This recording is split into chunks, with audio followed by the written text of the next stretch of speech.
Bom, estamos agora começando a pensar esse modo de comunicar sem desespero.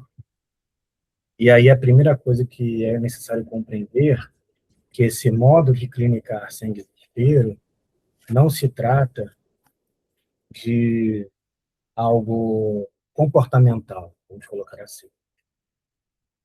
Esse modo de lida que é clínico, que é junto ao outro e sem desespero, e aí compreenderemos aqui hoje o que significa isso, do estar junto ao outro sem desespero, não se trata de forma alguma de algo que possa ser aprendido através de um manual, não serão 5 passos para clicar sem desespero.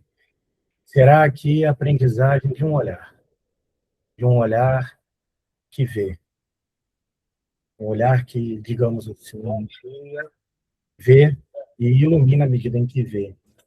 Portanto, se ilumina, vê com cada vez mais clareza, ou seja, vê bem, né? Em contraposição ao olhar elevado, que, pensando que já descobriu, apressadamente, nada vê, né? Tal é o paradoxo, que aquele que pretende ver apressadamente, aquele que pretende ver tudo, em verdade nada vê. Porém, esse que vê, sabendo não saber, tudo vê. E então, a ideia aqui vai ser trazer o que é a doença para a morte, essa grande obra de Søren Kierkegaard, a, para nós compreendermos como se dá essa relação junto ao outro, à maneira do edificante. Ou seja, como é, como esse psicólogo, ou seja, este que pensa a vida, este que pensa a alma, pode estar junto ao outro com um discurso e uma escuta edificante, né? Ou seja, é a arte de edificar. E aqui compreenderemos o que é edificar, o que é ser psicólogo, o que é ser clínico, ou seja, aí entenderemos nesse sentido mais originário, mais relacional, mais preocupado do que se trata esses termos e do que se trata num sentido vigoroso, num sentido, digamos assim, do ponto de vista existencial potente, do que se trata esse clinicar, que às vezes, do ponto de vista objetivo, vai parecer nada potente. Porém, a potência não está no mundo, mas está na vida, né? Então,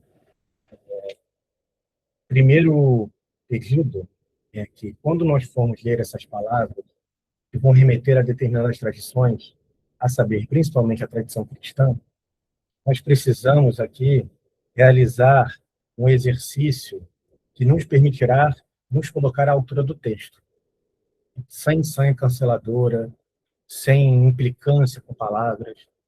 Aqui eu vou procurar, nós vamos traduzir determinados termos que em Kierkegaard dialogam com a tradição cristã, mas a gente vai perceber que isso não tem nada a ver com religião. Aliás, isso tem tudo a ver com a vida enquanto clínica, enquanto terapêutica das paixões, como ensina Pierre Hadot. Então, eu vou aqui trazer, retomando uma leitura um pouco mais objetiva, digamos assim, no sentido, não será um demorar palavra por palavra, como nós somos acostumados, de tudo aquilo que há de potência nesse livro, a saber, principalmente, o prefácio e a introdução, né? E a introdução não é a introdução do tradutor, mas é a introdução do próprio autor, Anticlimáticos, né? Pseudônimo, e também, para finalizar, o texto que estávamos lendo no último encontro, né? Que é o item A da primeira parte ali da doença paranoica, onde vai aparecer essa possibilidade, ou seja, a do clinicar, mas no contrafluxo da multidão, no contrafluxo do senso comum da psicologia, a saber, edificando, isto é, sem desespero, sem desesperar, né? Atenção a essa palavra, desesperar, né? ou seja, sem estar em má relação, ou seja, sem estar em má relação com o seu paciente, digamos assim. Mas aí nós vamos compreender do que se trata isso. Bom dia, Rafael e Paulo, que foram os últimos que entraram. Bom dia. Bom dia, bom dia. Vamos ver. Hoje vai ser daquele jeito. Vou aqui compartilhar a tela logo para a gente começar a leitura na ordem cronológica, né, digamos assim, na ordem da escrita, que é o prefácio. Aqui no prefácio, vocês verão o que está em jogo neste prefácio. Isto é, a figura que vai aparecer aqui. Temos em mente que a figura que vai aparecer aqui é justamente a figura, principalmente, do clínico, né? Ou seja, uma possibilidade do edificante, né? Ou seja, como prática. A clínica, como prática clínica, isto é, prática de vida. Vamos ler aqui, e aí, nesse sentido, eu vou ajudando também a ir compreendendo o que está em jogo para nós, ou seja, pretendemos fazer uma leitura clínica desse texto, o que está em jogo em cada termo que parecerá, digamos assim, estranho para nós, né? E aí ele diz aqui, essa é a tradição direto do dinamarquês, feita pelo Jonas Ross, né? Tradução muito boa. Vamos lá. Talvez há muitos, aí essa leitura, de forma bem, palavra por palavra, bem aprofundada de cada frase, isso está presente no canal, no vídeo chamado Aula Magna. Lá tem essa leitura ao nosso modo com vagar. Aqui a gente vai fazendo uma espécie de figura maior, macro, do texto, para a gente chegar ao momento que queremos, né?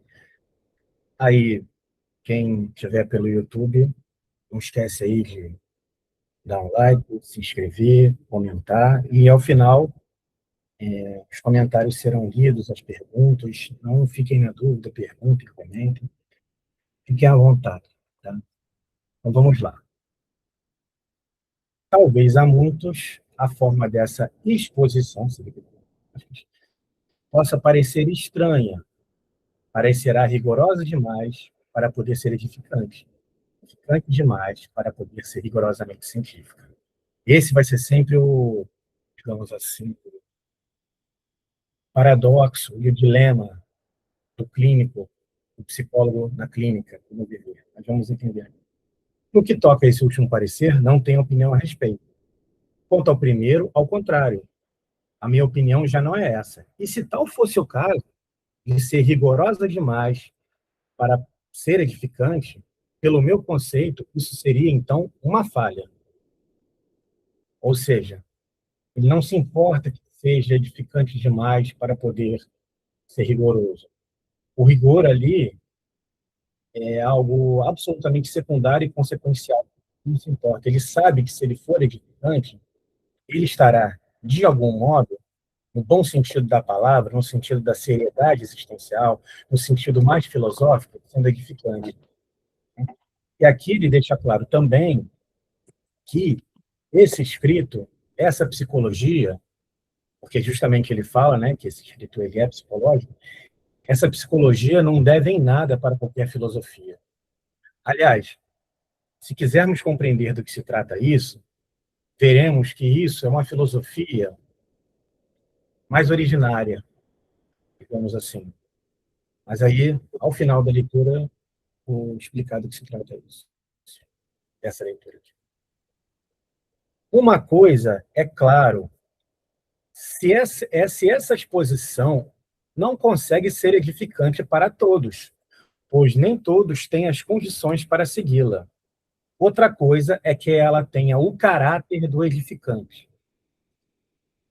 Então a questão não precisa ser edificante para todos. Não é essa a preocupação desse clínico, né? Mas ele precisa se manter em sua posição. ou seja, no caráter do edificante. Essa é a sua ética, essa é a sua seriedade, essa é a sua característica. A outra tradução fala que ele tem a natureza do edificante, mas aí embaixo vai entender o que é isso. Do ponto de vista cristão, ou seja, para nós, do ponto de vista clínico, lembrando que ele está dialogando com uma determinada tradição no seu tempo. Ali nem havia ainda psicologia clínica nesses moldes de hoje. Né? Então, ele está fazendo esse diálogo, mas para nós aqui compreendamos. Do ponto de vista clínico, ou seja, desse psicólogo que quer ser clínico, que quer ser edificante, do ponto de vista dele, tudo deve servir para a edificação. O tipo de cientificidade, ou seja, o tipo de psicologia que, em última instância, não edifica, é por isso mesmo não clínica. Aí, clínica, nesse sentido mais originário, que é o quê? A palavra grega que traz a etimologia, esse clínico, dessa clínica, é clinai, que significa o quê? Inclinar-se. Então, só é clínico originariamente, nessa força e nesse vigor originário, aquele que amorosamente se inclina ao outro. É um exercício realmente de humildade. Ele vai explicar agora o que é isso. Ele vai falar aqui, ó. Tudo que é propriamente clínico deve assemelhar-se em sua apresentação à fala do médico junto ao leito do doente. Ou seja, é daí que vem a origem dessa palavra, clínica, né? Essa médico que se inclina à cabeceira do enfermo, né? Esse que procura a minha ajuda, e eu, em vez de me colocar numa relação vertical para com ele, hierárquica, como se eu sou o que tem as respostas, eu sou o saudável, ele não. Esse clínico, ele se inclina, né? Ele encarna aquela máxima de João Batista: convém, pois, que eu diminua para que o outro cresça. Né? Então, ele já realiza em si, nisso, uma superação do ego, né? Como ensina Buda. Ele realiza um exercício de esvaziamento e, nesse movimento de inclinação, é o oposto da natural inclinação nossa, de afirmação e fortalecimento do ego, ele faz o exercício oposto, ele não segue a sua natural inclinação. Ele se exercita, é o que o Pierre Hadot chama de exercício espiritual, ou seja, exercício de liberdade, exercício de unidade. Ele se inclina, ele faz clínica, e se inclina a esse outro. Ele se humaniza, né? É uma clínica do humano, onde a força e vigor originário do humano, ou seja, em seu humus, que é a raiz da palavra humano e a raiz da palavra Deus, ele faz esse exercício dessa santa, dessa boa, dessa, no melhor sentido da palavra, dessa humilhação. Né? Humilhação é isso, é a humildade. Né? O contrário de hoje ganha um sentido negativo essa palavra originariamente é essa maravilhosa palavra. Mas, enfim, vamos continuar aqui. Então, ele diz, né, que tudo aqui é propriamente cristão deve assemelhar-se em sua apresentação à fala do médico junto ao leito do doente. Ainda que só o que conhece a medicina o entenda, jamais deve se esquecer que foi dito junto ao leito do doente. Ou seja, tem um ethos, tem uma morada do ser.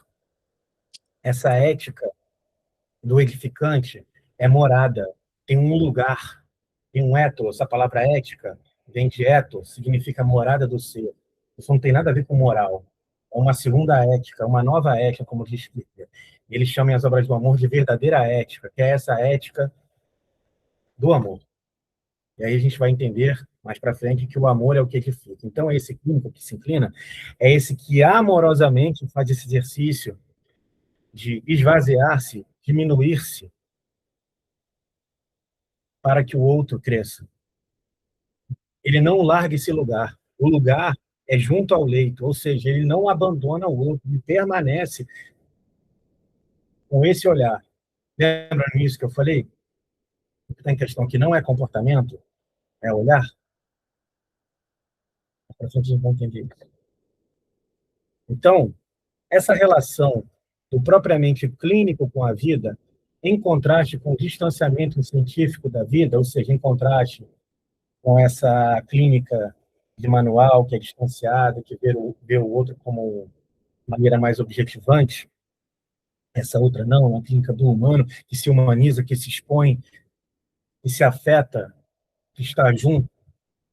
diz que vai lá na frente e vai compreender e busca essa transparência, essa relação, que é relação de fato, aí ele fala, né? Ou esse aspecto ético do propriamente clínico é justamente o edificante. E esse tipo de exposição, por mais rigoroso que de certo seja, é completamente distinto, qualitativamente distinto, do tipo de cientificidade, ou seja, do tipo de psicologia que é indiferente, cujo sublime heroísmo, visto na perspectiva clínica, está tão longe de ser heroísmo que, do ponto de vista clínico, é uma espécie de curiosidade inumana, ou seja, aqui é uma demarcação do que é uma clínica do humano, ou seja, uma clínica interessada, né, que não busca o interessante, não busca o seu próprio interesse, mas se esvazia no interesse do outro. Mais na frente a gente vai entender o que isso é paradoxal, porque, paradoxalmente, aquele que se esvazia para a busca do interesse do outro, ele, no final das contas, procura o seu interesse, mas no sentido ontológico, mais originário, porque isso é um exercício para ele, né? Nisso, ele realiza a edificação de si, enquanto ele edifica o outro, enquanto ele tem que estar nessa prática do edificante. Vou avançar aqui. Aí ele fala aqui, heroísmo clínico, que em verdade seja, talvez, visto bem raramente, consiste em arriscar completamente e tornar-se si mesmo, um ser humano individual, este ser humano individual específico, completamente só diante de Deus, sozinho nesse enorme esforço, nessa enorme responsabilidade. Ou seja, ele não precisa de nenhuma outra segurança, mas ao mesmo tempo ele não está inseguro, porque ele está em seu exercício que habita nesse amor. Ele tem como logos, como referência, como linguagem, como discurso, essa tarefa de permanecer edificando, permanecer nesse lugar clínico. E mais na frente ele vai compreender como que se dá esse lugar clínico, como tudo isso se dá na prática, né? Aí ele fala aqui, mas não é heroísmo clínico deixar-se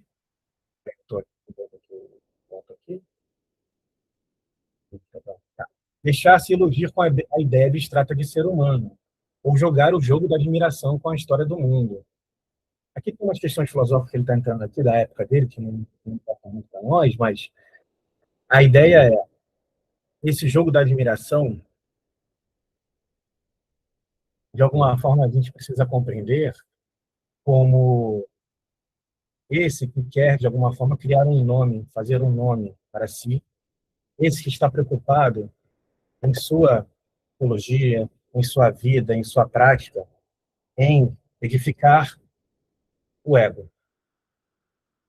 Ou seja, está preocupado não de fato com aquilo que é a preocupação clínica.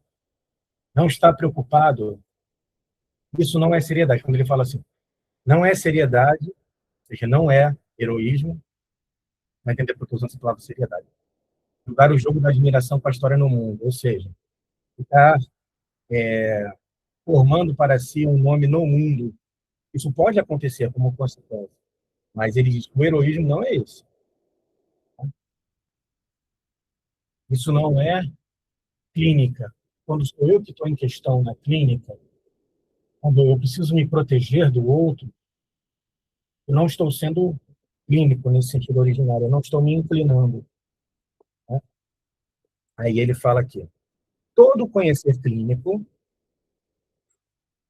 por mais rigorosa que seja a sua forma, tem que ser preocupado, mas essa preocupação é justamente o edificante.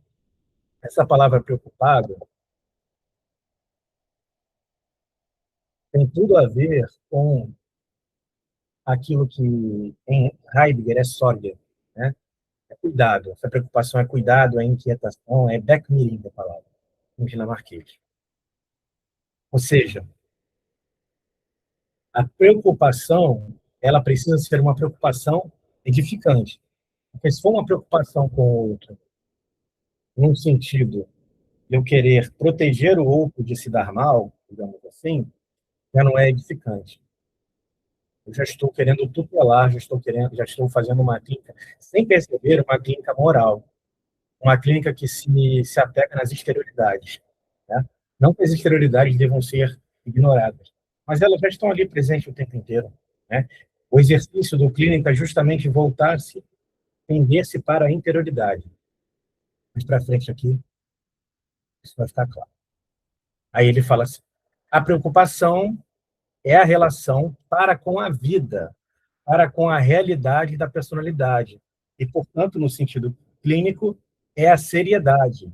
A indiferente exaltação do saber está muito longe de ser, no sentido clínico, mais séria.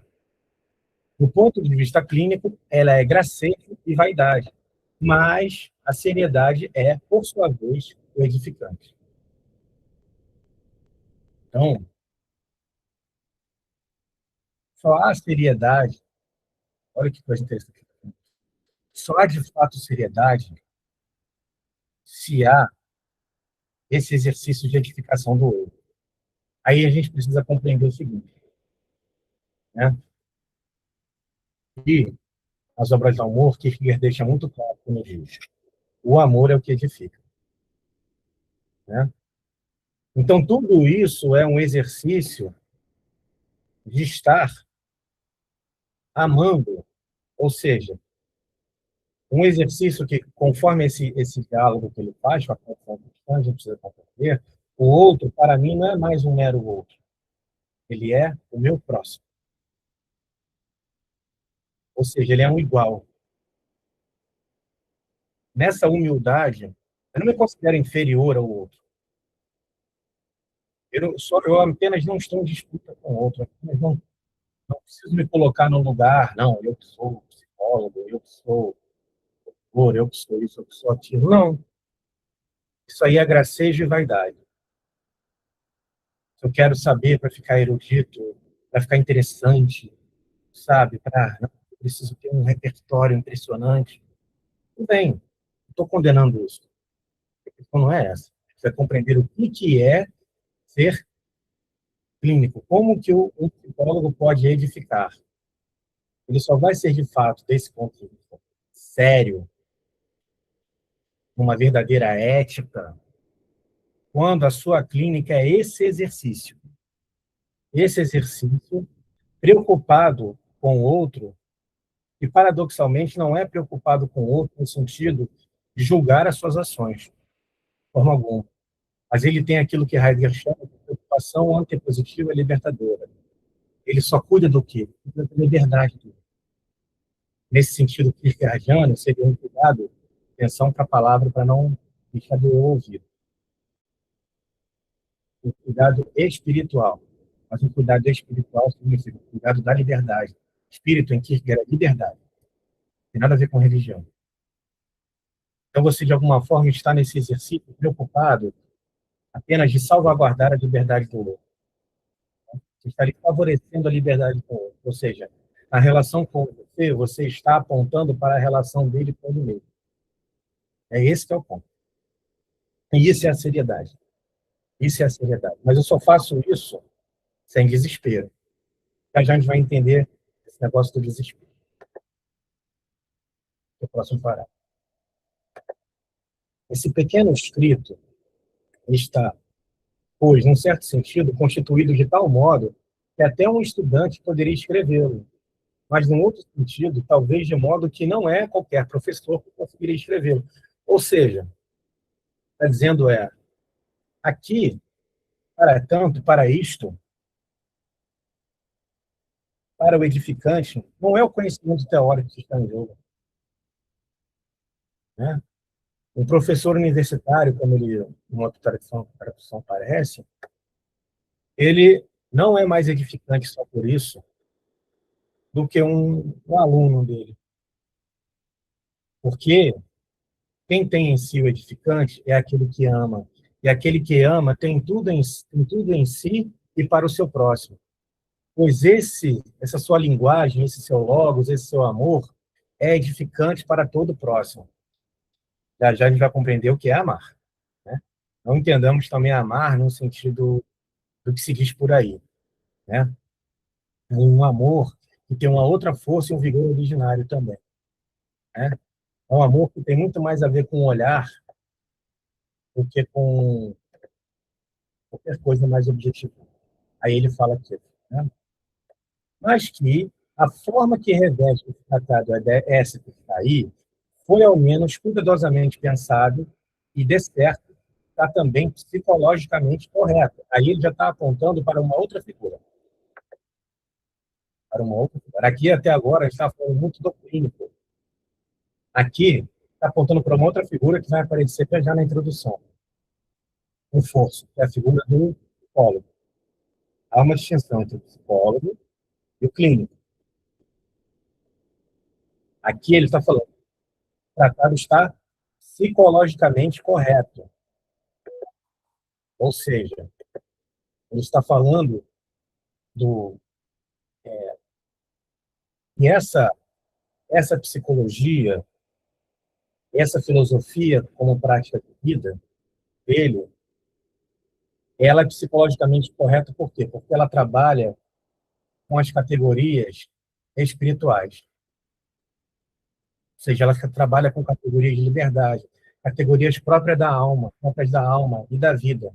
A psique, originariamente, alma e vida. Mais originariamente, vida. A vida não é de tudo especial. Né? Então, esse é um tratado psicologicamente correto. Tudo que ele está falando aqui está psicologicamente correto. Tá? Isso é, como mais originário, uma grande psicologia. É isso. Vamos lá. Se quiserem participar, podem participar. Para falar depois. Não lembrei, né? Que qualquer dúvida aí, além do chat, para colocar aqui no grupo também é só pegar junto. Ou qualquer comentário que queira fazer. Eu vou encerrar aqui. Há um estilo, então ele fala, né? Vou reler aqui o início só para ficar claro. Mas da forma que reveste a forma. Que reveste esse tratado. Lembra que estava falando do lugar de onde se fala? Tudo a ver com isso. A forma que reveste esse tratado é esta que está aí. Ou ao menos, provavelmente, pensando de certo, está também psicologicamente correto. Há um estilo que é mais solene, é tão solene que não expressa muita coisa, e quando se está acostumado demais com ele, então facilmente acaba por não dizer nada. Ou seja, aí ele já está mandando assim, para o espaço toda aquela busca solene, por rigor, por seriedade pomposa, posuda, falando, você quer ser rigorosamente correto? Você quer ser psicólogo que está, digamos assim, demarcada a sua ética, a sua posição? É isso. Não se prenda à solenidade, né? Senão você vai acabar sendo vazio, né? Lembra, quem lembra lá, né? Ainda que eu falasse todas as línguas dos homens e dos anjos, sem amor, eu seria só barulho, resumindo. Ou seja, não diz nada. A solenidade, você querer botar né, uma roupinha assim para comunicar determinadas autoridades, etc. E tal. Bem, beleza. Mas assim, não diz nada, tá? Eu estou falando isso. Na prática é isso, né? Se você procura um psicólogo, se ela vai querer saber, né, a priori, sobre qualquer outra coisa que não seja, de fato ali eu serei, no sentido mais profundo, escutado, e de fato, se a minha mente vai ganhando ordenamento com as sessões, é isso, é só isso. E é disso que a gente vai falar hoje. E de alguma forma fala disso, né, na relação com o outro. É claro que isso aqui, nós estamos usando a clínica psicológica para falar, mas isso se estende a qualquer relação. Né? Qualquer relação com o outro, e de alguma forma a gente vai ver qualquer relação consigo mesmo. Aqui mais um comentário que a gente vai fazer. Sempre apontando já para a introdução. Por fim, só mais um comentário, sem dúvida supérfluo, sobre o qual, ainda assim, assumirei a responsabilidade. De uma vez por todas, quero chamar a atenção para o fato de que, em todo este livro, como o próprio título, aliás, já diz, desespero é entendido como a doença, não como o remédio. Então, dialético é, de fato, desespero. Assim também, na terminologia clínica, a morte é a expressão da maior das misérias espirituais. Contudo, a cura está justamente em morrer para.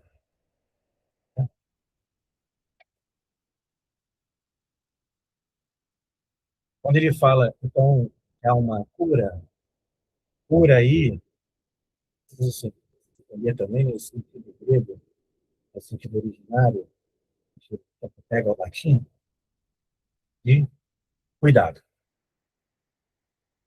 Cura aí não é nada definitivo. Aliás, né, ninguém pense que vai estar aprendendo aqui hoje algo para você colocar no bolso e dizer, ah, beleza, já conquistei. Não. É algo que precisa estar em devir, permanente devir. Então, quando ele fala do desespero não é a cura, ele vai apontar agora no momento seguinte, para o que seria esse desespero. Ou seja, o desespero é a doença mortal. Mas aí a gente vai entender se ele está falando de morte do corpo ou de um outro tipo de morte. E, então, assim, todo o tempo ele está falando de uma filosofia no sentido mais originário. Como era a filosofia para os antigos? Era prática de vida. Ou seja, era impossível a ideia de existir um filósofo, por exemplo, como hoje pode-se compreender assim, que, vamos colocar assim, é um especialista em ética. É a maior autoridade no tema ética, né, dentro da filosofia do país. Mas e ele, em sua prática de vida, vive conforme esse ethos? E sim, filósofo. Se não, não é filósofo. Ponto. Simples assim.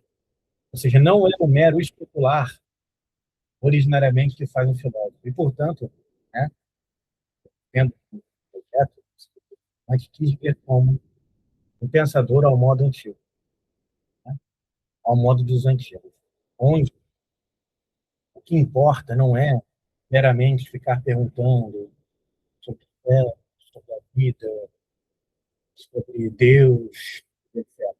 Mas prática de vida. Para nós aqui, prática clínica.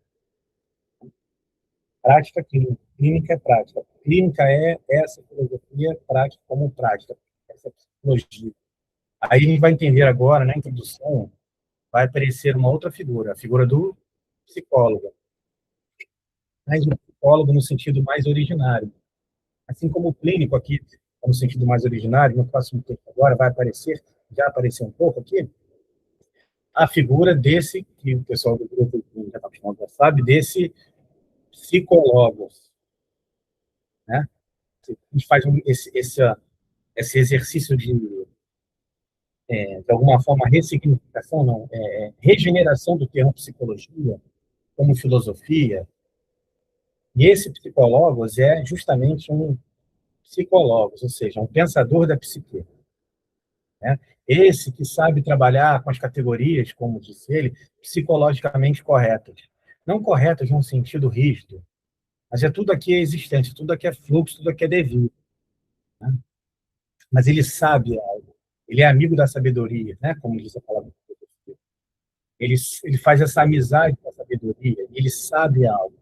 Mas, de fato, para que ele realmente seja um filósofo, é só de pensamento, ele precisa ser clínico, prático. Então, vamos aqui para a introdução, para a gente agora ver essa figura do psicólogos, esse pensador de alma, pensador de vida, pensador da psique, esse que trabalha com essas categorias, esse que observa os caminhos da alma e sabe o que está em jogo na vida. É uma afirmação séria, né? Sabe o que está em jogo na vida? Oliveira, que é isso que está em jogo na vida. Vou compartilhar a tela novamente. Agora, antes de compartilhar a tela, eu vou chamar. Vocês vão ficar vendo aqui uma opção de movimento nessa minha versão. E aí, novamente, né, não nos deixamos idiosincrasias nos atrapalhem a estar à altura desse grande texto, né, desse grande pensador e desse grande texto. Ele vai trazer aqui uma imagem e espero que não fira a idiosincrasia de ninguém, porque o que está em jogo aqui é coisa muito grande.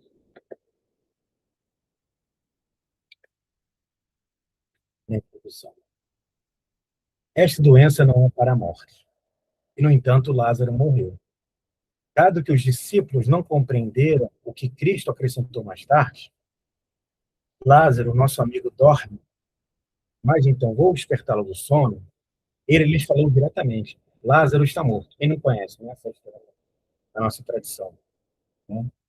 Onde ali o Cristo aparece aqui, assim como Zaratustra aparece em Nietzsche como um porta-voz de vida, Cristo aqui aparece como esse também porta-voz de vida.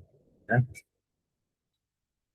Então, Lázaro está morto. E, no entanto, esta doença não era para a morte. Ele estava morto. E, no entanto, essa doença não é para a morte. Qual o tipo de doença?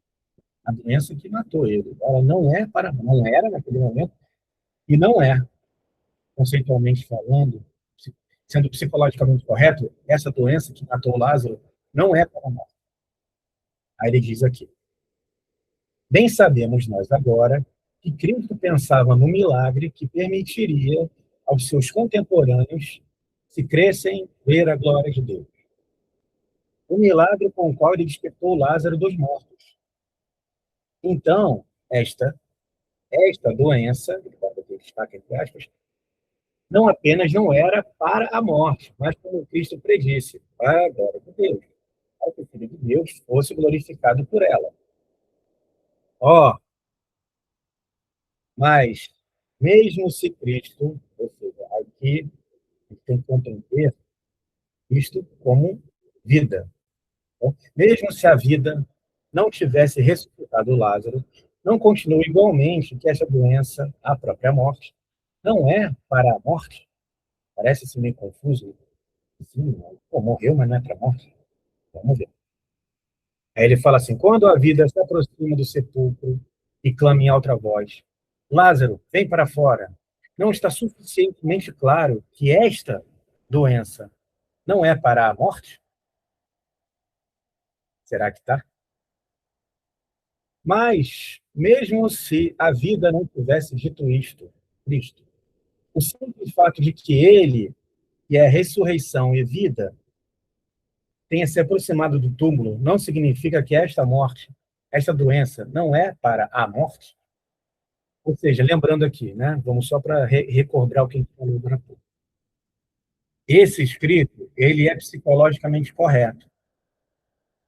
Então, ele não trabalha com as categorias que, digamos assim, vulgarmente, ou seja, comumente se trabalha. Ele trabalha com outras categorias. É por isso que ele está falando que a doença do corpo, para o psicólogo, não é o que está em jogo. Qual é?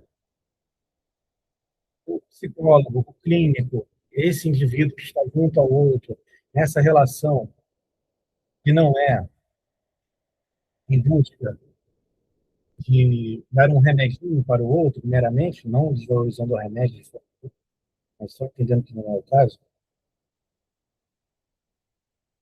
A doença, quando a gente fala morte aí, nesse sentido, a morte física, a gente precisa compreender tudo aquilo que é contingente na nossa vida, né? E vai explicar mais à frente, pela visão. Então, a gente está psicologicamente correto. Então, está explicando.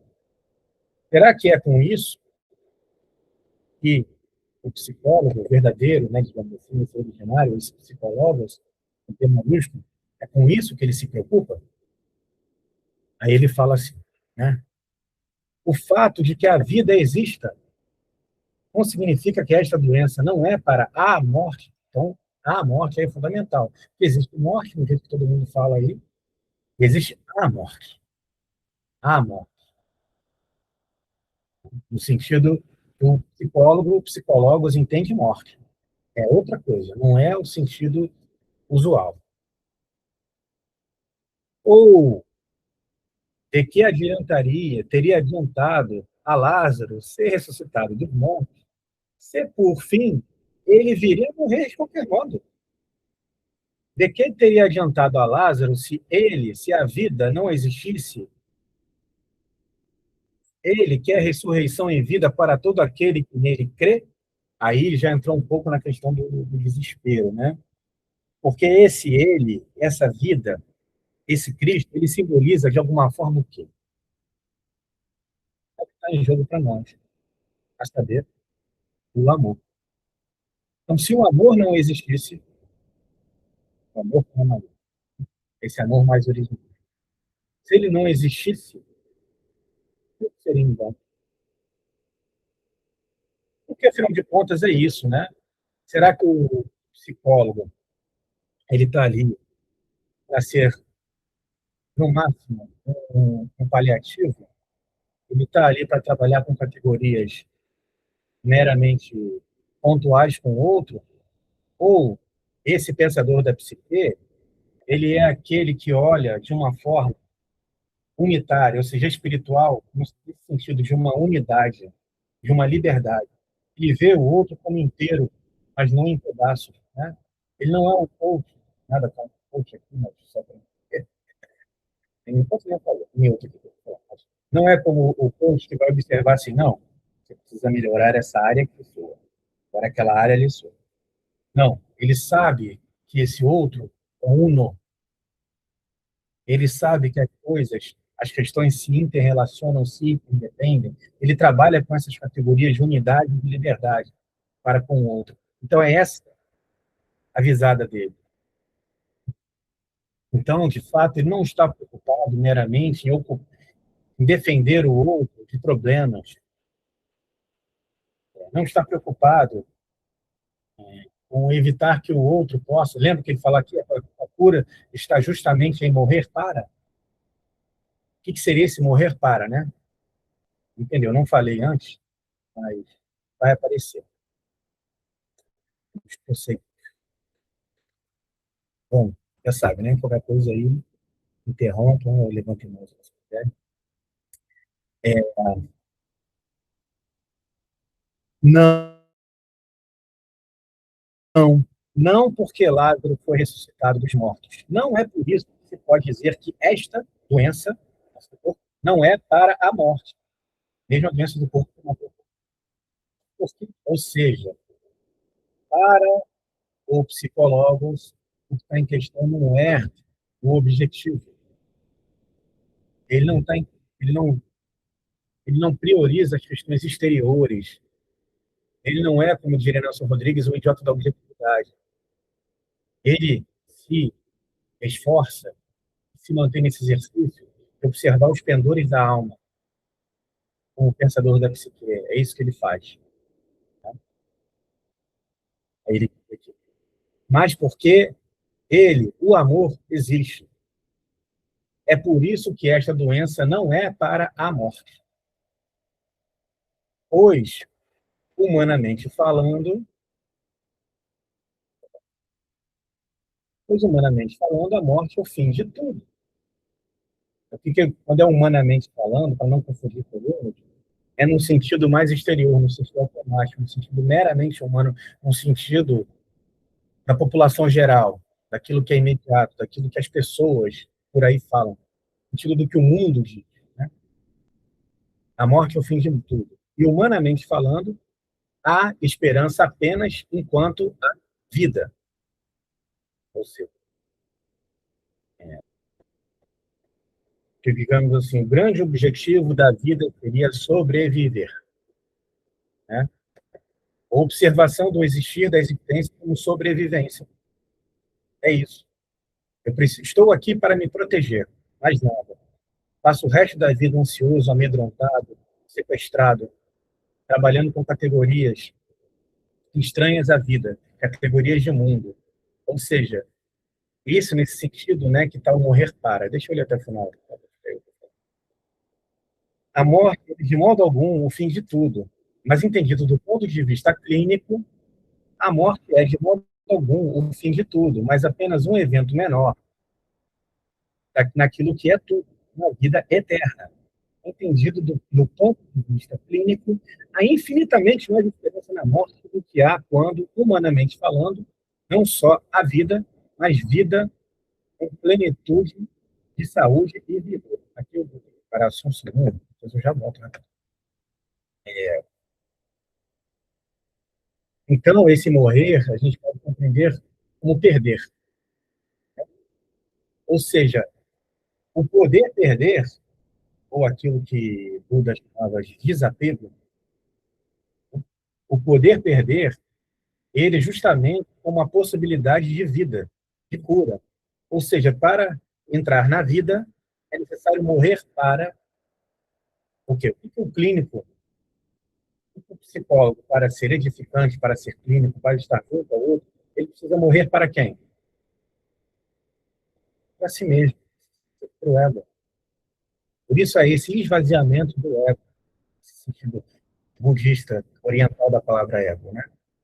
Há um esvaziamento dessa, dessa necessidade de marcar posição, né? Dessa, desse olhar que é de alguma forma moralizante, que é de alguma forma posicionante. Não. Inclusive, ele sabe que muitas vezes o perder-se para esse outro, nesse sentido, ao morrer, né? O perder-se para esse outro é o perder-se para encaminhar-se, né? É aquela maravilhosa máxima que só o perdido pode se encontrar, porque, de fato, se eu me sinto encontrado, eu não estou na dinâmica de procura, de procura, de busca curativa, cuidante. Eu não me recoloco, eu não me ordeno, eu estou aí naquilo que Kierkegaard chama de ilusão. Então, esse morrer para essa morte, esse perder-se, é justamente, muitas vezes, a propiciação da desilusão. Olha que palavra maravilhosa, desilusão, saída da ilusão. Parece que ela está ruim, né? Mas desilusão, saída da ilusão, para que eu possa começar a ver, para que meu espelho se embace, para que meus olhos vejam bem. Consegui finalizar. Então, portanto, compreendida do ponto de vista clínico, nem mesmo a morte é a doença para a morte. Ou seja, do ponto de vista espiritual, do ponto de vista da liberdade, né? Do tornar-se si mesmo. Como ele fala aqui, lembra ali, quem acabou de ler, arriscar completamente e tornar-se si mesmo. Ou seja, do ponto de vista do tornar-se si mesmo, né? O perder-se não é a doença para a morte, e muito menos tudo aquilo que se chama sofrimento terreno e temporal. Penúria, doença, miséria, tribulação, adversidade, tormentos, sofrimento interior, pesar, aflição. Olha, ué, até hoje, né? Parecia que tudo isso era o que estava em questão na vida. E para a psicologia, e para o clínico, para aquele observador, né? Mas então está dizendo o quê? Que eu não preciso, minha clínica não é ficar tentando evitar essas coisas no outro, tentando tirar o outro dessas coisas. Uma clínica que a luz de Kierkegaard é psicologicamente correta? Não. Não é paliativo desse sofrimento. Também a ideia aqui não é condenar isso, é explicar esse outro ponto de vista mais original. Enfim. E mesmo se tais coisas fossem tão pesadas e dolorosas que nós, seres humanos, ou aquele que sofre, dissesse isso é pior que a morte, todas essas coisas, embora não sejam doença, podem ser comparadas com uma doença. Não são, contudo, na compreensão clínica, a doença para a morte. Ou seja, na compreensão do psicólogos, melhor, a compreensão espiritual. Essa visão espiritual, esse que trabalha com categorias espirituais, é aquele que vê o outro como uma unidade, como um todo, e não cada situação como algo sempre meramente pontual. Mas ele sempre vê o outro implicado nesse todo da vida, da sua vida. Ou seja, por isso ele é um pensador da psique. Aqui ele vai entender isso, né? Tão sublime é o modo como o Crístico ensinou a pessoa espiritual a pensar sobre tudo que é terreno e mundano, inclusive a morte. Olha, vai falar dessa sublimidade agora. É quase como se a pessoa espiritual pudesse, é quase, tá? Não pode. É quase como, e aí já seria o aparecer, o inflar do ego diante do outro novamente. Mas é quase como. Não, na verdade, não é esse poder, né? É quase como se a pessoa espiritual pudesse tornar-se altiva com essa elevação orgulhosa sobre tudo o que normalmente se chama desgraça, sobre tudo o que normalmente se chama o maior dos males. Mas então, ele vai chamar aqui de cristianismo, é uma palavra hoje em dia muito ruim para isso, mas é o que ele usa, a gente vai entender aqui, talvez retirando aqui, fazendo esse exercício de compreensão do que está em jogo para nós, de alguma forma, esse lugar desses psicólogos, né? Essa, esse que, por sua vez, descobriu uma condição miserável que o ser humano, enquanto tal, nem sabe o que existe. Essa condição é a doença, o que a pessoa natural, ou seja, essa que está no fluxo, que está no todo mundo, que não está nessa dinâmica de tornar-se si mesmo, enquanto consciência, essa que não viu isso, que vive, né, no fluxo da multidão, que vive baseado só nas exterioridades, né, que ele chama de humano natural, essa pessoa natural, ou seja, que ela segue no automático. O que essa pessoa natural classifica como o mais terrível, depois de ter enumerado tudo e nada mais saber mencionar, para o humano espiritual, para esse psicólogos, isso será como uma brincadeira. Tal é a relação entre a pessoa natural e a pessoa espiritual. É como a relação entre uma criança e um homem, né, um adulto. Aquilo que faz a criança primeiro, o adulto desconsidera, né?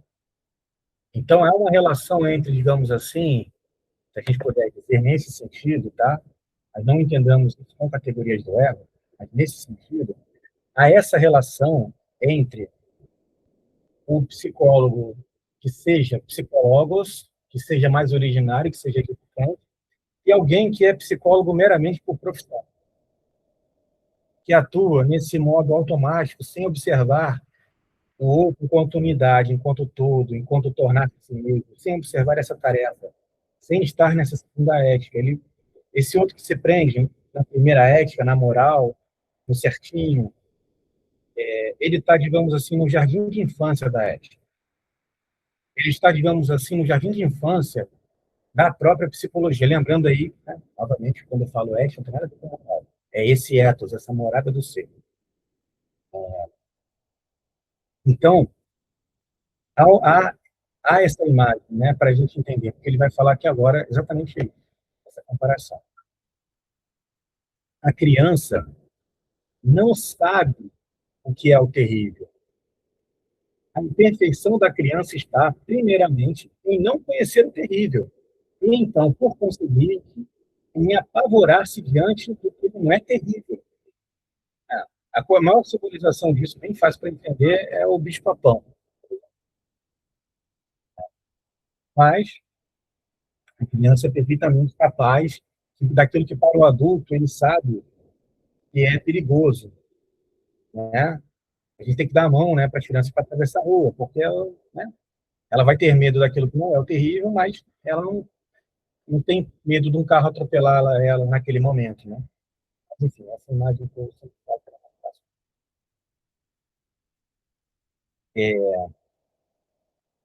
e assim também o humano natural, assim também como o ser humano natural, né? Ou seja, com esse psicólogo que atua em desesperação.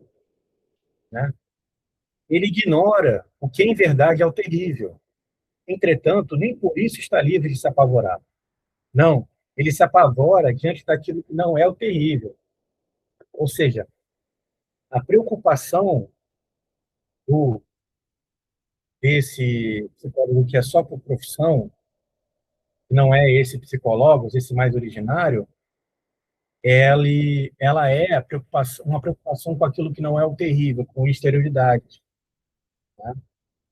Com tudo aquilo que, de alguma forma, a gente pode chamar de solenidade. Ou então, vai lá, com tudo aquilo que, de fato, afeta, como ele está falando antes dos sofrimentos, mas ele acha que talvez a função dele seja fazer o outro não sofrer. Então, estou aqui para fazer o outro não sofrer. Esse é o meu trabalho. Se eu tiro o outro do sofrimento, eu sou bom. Se eu não tiro o outro do sofrimento, eu sou ruim. Quando, às vezes, aquele sofrimento tem uma função terapêutica naquele outro. Ou seja, esse que atua em sua psicologia como esse humano natural, esse no modo de todo mundo, né, do senso comum da própria psicologia, ele não sabe o que está em jogo, né? Do ponto de vista guardiano, a psicologia dele não é psicologicamente correta, desse ponto de vista. Então, deixa eu ver aqui se eu faço. Eu vou já... Pode falar, Luciano, depois pode falar. Então, tudo é a questão de como você sente, né? O que acontece.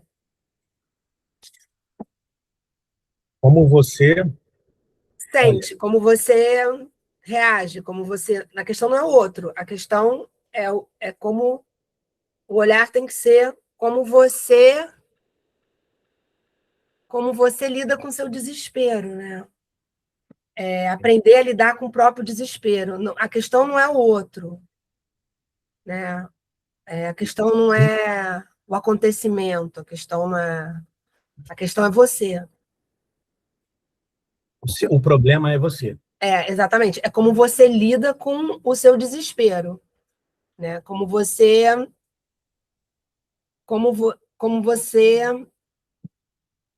na verdade, na sua existência, você lida com o sofrimento, né? E como você sai dele, né? Eu tenho visto isso na clínica, né? Porque geralmente sempre o problema é o outro, né? O outro me fez mal, o outro me coloca nesse lugar, o outro me diminui, o outro me humilha, o, o outro, né? É sempre o outro, né? Aí Poderoso, né? quando quer se entender, sempre quer buscar, né? Sempre quer buscar muitas vezes, né, quer buscar o que aconteceu na infância, o que me traumatizou, o que me fez me tornar assim, né? Quer sempre buscar uma resposta, que muitas vezes, na verdade, tudo bem, mas o que você fez com isso? O que você faz com isso? Né? É como se sempre tivesse o desespero, né? No caso, pelo que eu estou entendendo, assim, é como você lida com o seu desespero, né? O que você faz com ele, né? Então, isso que é interessante, né? Porque eu entendi o que você falou, mas deixando claro aqui para todo mundo, né? Para quem está ouvindo, o ir buscar na infância em si não necessariamente constitui um problema, né? Às vezes isso é um aprofundamento de compreender o se dar. Às vezes costuma ser muito bom, né, voltar à infância, compreender questões, isso dá um aprofundamento maravilhoso. Mas, de fato, há aí uma espécie de observação que é preciso ser feita, né? Se toda a minha compreensão está sendo edificante, eu só estou em busca de culpar os outros e não olhar para mim mesmo, né? E porque o clínico, né, o psicólogo, ele precisa compreender que o problema na clínica, enquanto possibilidade de, digamos assim, alguém que precisa ser vigiado, é ele mesmo. Que ele precisa permanecer nesse seu lugar do edificante. Então, o único mal que ele precisa vigiar é o mal em si, não o mal no outro. Pelo contrário, o que é edificar? Edificar é amar. E o que é amar? Pressupor o amor no outro.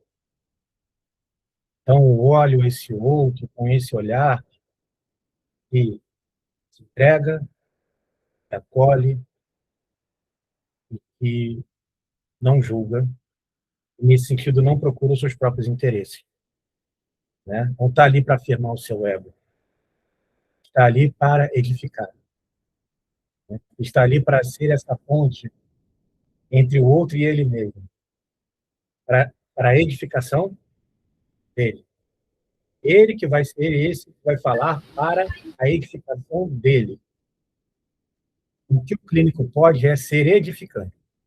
O seu discurso ele é edificante. É o que ele pode. Como eu disse lá, ele não sabe se vai ser edificante para todos.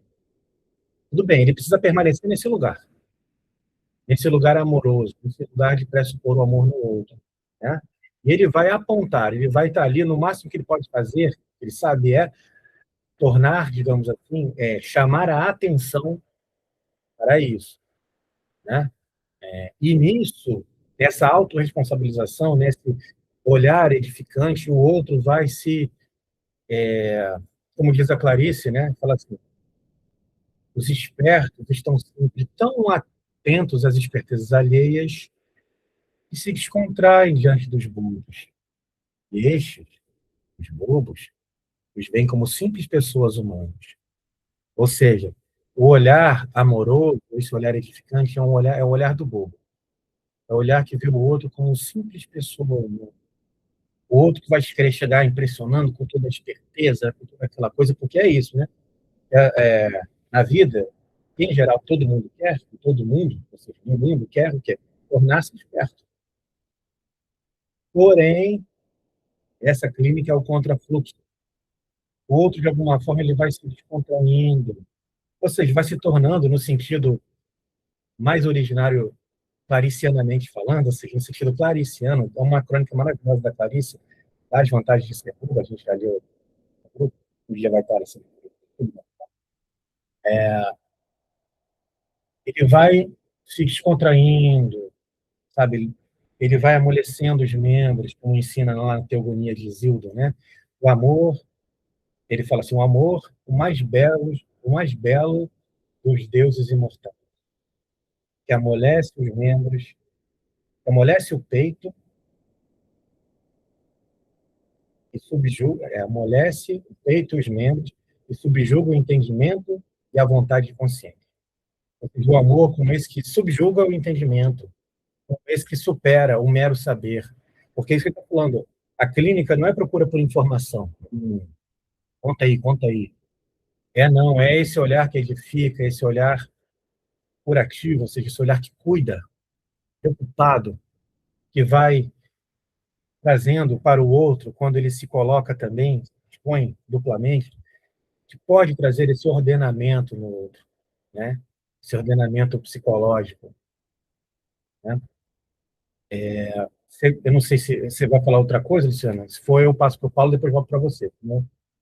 Não, o que eu queria colocar não é questão, não estou desmerecendo o fato de você fazer essa investigação do que aconteceu e tal. A questão é que o que eu vejo muito na clínica é sempre aquele papel de você vê o desespero, né? O desespero por uma falta, o desespero por não ter tido, o desespero por ter sempre que guerrear, o desespero de sempre se manter alerta, o desespero de do querer mais, o desespero do controle, né? Sim. Tem tudo a ver com ansiedade, inclusive. A ansiedade Exatamente, exatamente. A gente que é psicólogo atende muitas pessoas com crise de ansiedade, né? Então, a gente pode chamar muitas vezes de crise de controle. exatamente. Crise de controle. Não, como eu avisei, né? Que não era que você tinha falado isso, mas eu estou explicando para as pessoas, né? Que não é bem isso, mas eles tinham claro que não foi o que você falou. Paulo? Isso que a Luciana trouxe, né, é um exemplo prático daquilo que a gente vinha estudando do trava-língua da relação, né? A relação com a relação, a gente se relaciona com a relação, né? E a relação com a qual nós nos relacionamos é justamente esse conjunto de reações, né? Indiciocrasias, preconceitos, da forma como a gente interpreta os fatos que não são apresentados, né? Então, assim, esse seria, mais ou menos, na clínica, o local de atuação do psicólogos, né? E até mesmo, assim, tem tudo a ver com o pressupor o amor no próximo, saber que ele tem esse conjunto de relação, como a Luciana exemplificou aí, né? Ele vem colocando todos os fatos que agridem ali a existência dele, mas sempre enviesado pela sua própria interpretação, né? Como ela colocou aí, a culpa é sempre do outro, né? A situação não foi favorável, e, enfim, às vezes a própria interpretação distorce o fato diante de si. A atuação do psicólogo seria exatamente nesse espaço, né, de compreender aí essa relação com a qual o paciente se relaciona. Seria isso, né? E, assim, esse foi uma parte, a participação da Luciana, né? Então, deixa eu comentar esse, depois você fala o outro, rapidinho. Certo. Porque é exatamente isso, Paulo. O psicólogo, ele sabe qual onde está o verdadeiro perigo. E o verdadeiro perigo, ou a verdadeira vida, está nessa relação e é consigo. A relação com o outro é consequência disso, né? Então, de alguma forma, não é que os outros não possam ter um efeito mal. Claro que podem. Mas a questão esse psicólogo, ele sabe que a única morte que me mata, o único mal que eu devo temer, é esse que de mim vier a proceder, né? Não que o mal que venha de fora também eu não vá, né? Como eu já disse uma vez, você vai trancar o seu carro quando você sair, você vai fazer essas coisas. Mas agora, isso já está no todo mundo. A preocupação com o mal que venha do outro já é o que está no mundo disseminado o tempo inteiro. Automaticamente, isso já está em nós, em todos nós, o tempo inteiro. Então, esse psicólogo, ele observa os pendores da alma e ele sabe, ele conhece, por isso que ele é conhecedor da alma, ele sabe a proveniência do verdadeiro mal, ou seja, da morte que mata, do que é a doença mortal, do que é aqui, ele pode chamar de morte espiritual, ou seja, desespero. A fonte do desespero, né? Aí pode ir na outra, Paula. Não, é exatamente isso que você acabou de falar, sobre isso que eu ia perguntar, né? É justamente essa questão da doença para a morte, do que ela significaria, assim, nesse contexto da clínica, né? Você acabou de falar, não tem mais por que fazer a pergunta, né? É só isso mesmo. Acho, então foi mal antecipado. Mas bom. Não, um assunto já trouxe o outro, a gente percebe que está tudo aí relacionado, né? Bom, vamos terminar aqui essa parte da introdução, porque aí vai aparecer mais uma coisa em relação ao que a gente está falando agora, e aí vai ser, digamos assim, enriquecedor para compartilhar a tela. Então, ele fala aqui, é similar à relação do pagão para com Deus. Aí tem que lembrar sempre, né, que essas questões teológicas que aparecem aqui, essa tradição teológica com a qual ele está dialogando não é o que importa para a gente, né? A gente quer saber da clínica, ou seja, da relação conosco e com o outro, né? Mas é bem interessante essas imagens que ele faz, né? Não conhece o Deus verdadeiro, como se não bastasse, adora um ídolo como se fosse Deus. Ou seja, é isso. Ele não, esse psicólogo, esse não psicólogo que não é esse mais originário, ele vai estar, digamos assim, colocando como importância, digamos assim, aquilo que não é a verdadeira vida, né?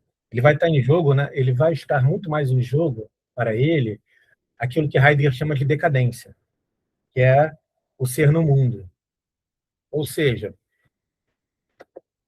clínica seria a clínica do ego.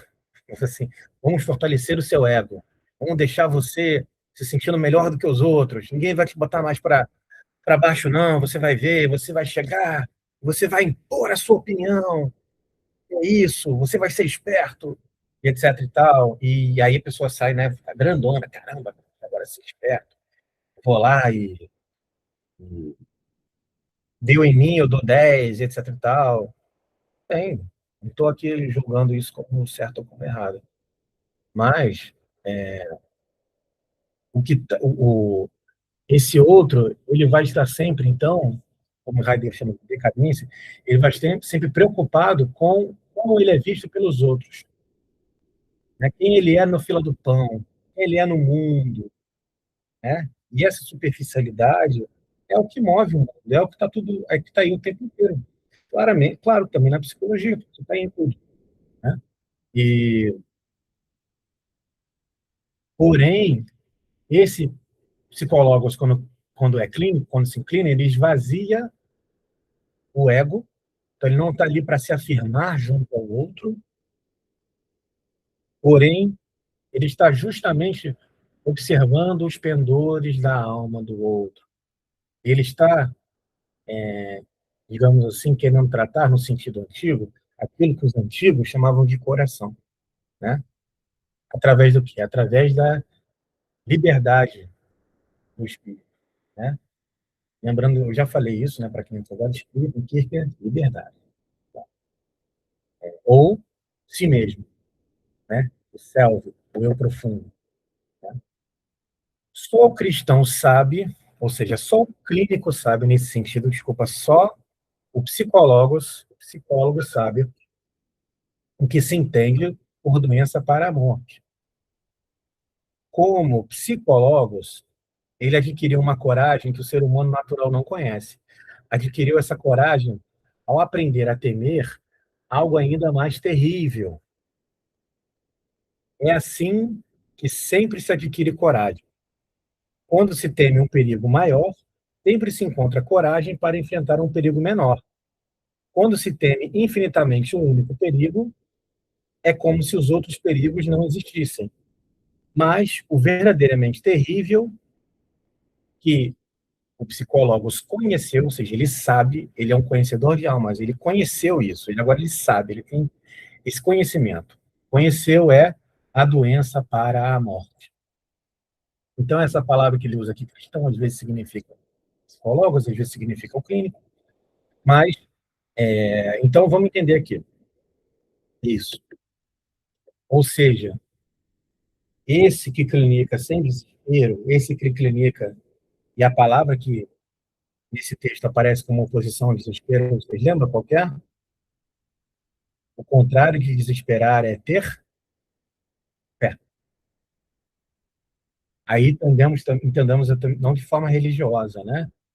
Mas é que ele fala, esse que adquire coragem diante daquilo que não é perigoso, porque aquilo que para o mundo, para o todo mundo, parece perigoso, para este que observa dessa outra forma, que tem esse olhar transfigurado, que prioriza as questões interiores, já a interioridade do outro, como disse o Paulo, né? Ele pressupõe o amor no outro, mas aí esse outro vira quem? O seu próximo. E ele, na clínica, ele é paciente no sentido de que ele pacienta junto a esse outro. para que possa aparecer, digamos assim, aquilo que precisa aparecer deste outro. Eu vou, eu vou ler um trecho aqui com vocês, que eu separei, que é essa hora de ler. Um, um trechinho do primeiro dos três discursos edificantes de 1843, de Kierkegaard, onde ele assina, como Kierkegaard mesmo. Vai falar justamente sobre esta relação, né? Deixa eu compartilhar a tela. Não adianta eu ir lá se eu não compartilhar a tela. Vamos lá. Olha que coisa. Olha o que ele fala aqui. Quando no coração habita a irascibilidade, ou seja, né? Irascibilidade vem de ira, né? Quando no coração habita a irascibilidade, então o homem é rápido a descobrir a multidão do pecado. Então entende magnificamente metade do discurso. Apreende à pressa e à distância as palavras. Mal estas foram proferidas. Ou seja, esse psicólogo que faz esse movimento de generalização, ele é apressado para compreender o outro, ele tem essa pressa, essa irascibilidade. Não é que ele está irado ali, ele tem essa irascibilidade, ele é o esperto, ele é o sabidão, ele tem que já saber o que o outro está falando, já sacar, que ele é impressionante, ele tem que impressionar. Aí ele faz isso, ele entende magnificamente metade do discurso, mas faltava a outra metade. Ele compreende a pressa e a distância, ou seja, esse distanciamento que ele estava falando antes, né? Científico. Não, ele é o doutor, né? Mal estas foram proferidas. Porém, quando no coração habita o amor, então ele entende, o homem entende devagar, e nem sequer escuta a palavra apressada, e não entende sua repetição, porque ele lhe dá um bom lugar e um bom sentido, né? Porque ele permanece no lugar dele, e ele escuta lentamente, e nem sequer escuta a palavra apressada, e não entende sua repetição, porque ele dá um bom lugar e um bom sentido. Como? Pressupondo o amor no outro. Aí vamos lá. Não entende o longo discurso da ira ou do escárnio, porque espera ainda uma palavra que venha a dar sentido ao discurso, né?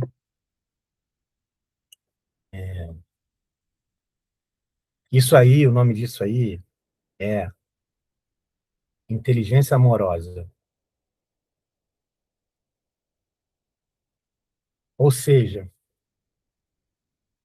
é um outro modo de escuta, que é a escuta sem desespero. Isso, na prática, aparece como ele, porque ele pressupõe o amor no outro, ele aguarda até que apareça o amor ali, até que apareça a boa palavra, a boa, né, digamos assim, num sentido não moral, mas nesse sentido existencial, a boa intenção, a intenção de vida. Então, como ele pressupõe o amor no outro, ele entende devagar, ele não trabalha através dos cálculos do intelecto, ele não é o espertão, ele é o bobo. Ele fica ali esperando aparecer o bem, aparecer o bem. Vou repetir, não compreendamos essas palavras no sentido moral. O bem, em conceito de angústia, é liberdade. Ele espera aparecer a liberdade, aparecer a vida.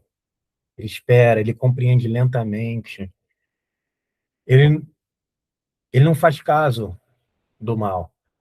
Ele não faz caso da doença. Ele não está ali já para dar uma classificação, um carimbo no outro. Ah, porque você tem isso, ah, porque você tem aquilo. Não. O outro pode até ficar querendo, mas o. Ai, doutor, me dá. Não. Ele pressupõe o amor no outro. Então ele só está esperando o amor aparecer. E a partir dali ele vai edificar. Ele vai pegar, como gosta de dizer o Paulo, aquela centelha. Ele vai aguardar, aguardar, ele vai salvaguardar a possibilidade do amor aparecer no outro. E ali ele vai pegar aquele fiozinho ali, vai começar a fazer o exercício que Heidegger chama de análise, né? Que está ali na Odisseia de Homero, quando Penélope, como não queria ter que aceitar a corte de um outro homem, porque Ulisses, seu marido, estava há 20 anos fora, ela combinou, quando eu terminar de tecer a minha trama aqui, meu vestido, a minha roupa, aí eu vou aceitar. Mas o que ela fazia? Ela tecia, aí no final da noite, ela destecia, porque ela queria aguardar mais, até o seu amor aparecer. No caso, Ulisses, que de fato acabou reaparecendo. Está lá na Odisseia Homero. Então, e faz esse tecer e esse destecer da trama, tecer e destecer da trama. Ele fica lá. Aí quando aparece fiapinho ali, ele, opa, vamos tecer e destecer isso aqui. Apareceu a vida, apareceu a liberdade, apareceu a centelha do amor. E ele só pode fazer isso porque ele se autodomina, pressupondo o amor no outro, né? Ora, se ele já vê o outro dessa forma esperta, dessa forma jogadora, dessa forma quase meio que canceladora, né? Digamos assim, ele não vai esperar aparecer. Ele vai compreender apressadamente, magnificamente, metade do discurso. Ah, já vi que está a doença desse cara. Ah, né? Enfim. Luciana? Fazer uma piada. Tá, mas como é que a gente controla o desespero desse esperar o amor no outro? Né? Porque isso é, tipo assim, quando a gente sofre o mal e a gente está num processo desse de lidar com o próprio desespero, né? E consequentemente se amar e amar o outro. É engraçado a expectativa da reação. Você fica o tempo todo esperando a pessoa se tocar, né? Um exemplo. Você espera, não. Ou a pessoa tem uma outra atitude. E como, mesmo que você tenha essa consciência, como é que você lida com esse desespero? Para que é isso que eu quero entender. Só na fé?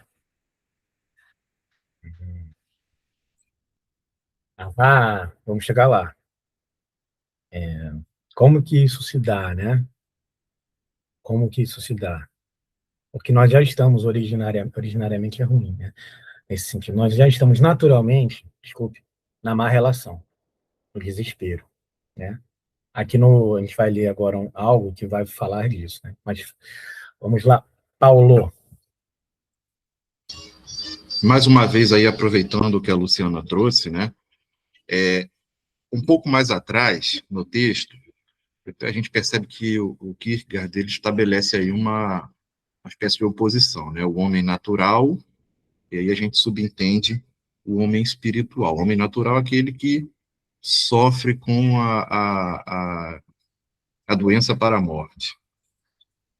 E aí, eu acho que não seria nenhum absurdo para a gente compreender isso, a gente pensar mesmo na morte física. Por quê? Porque ele ainda não seria um homem, digamos que espiritual, não teria ainda a consciência de que a doença dele não é para a morte física, e sim para, na verdade, o desespero. O homem que opera essa passagem, né?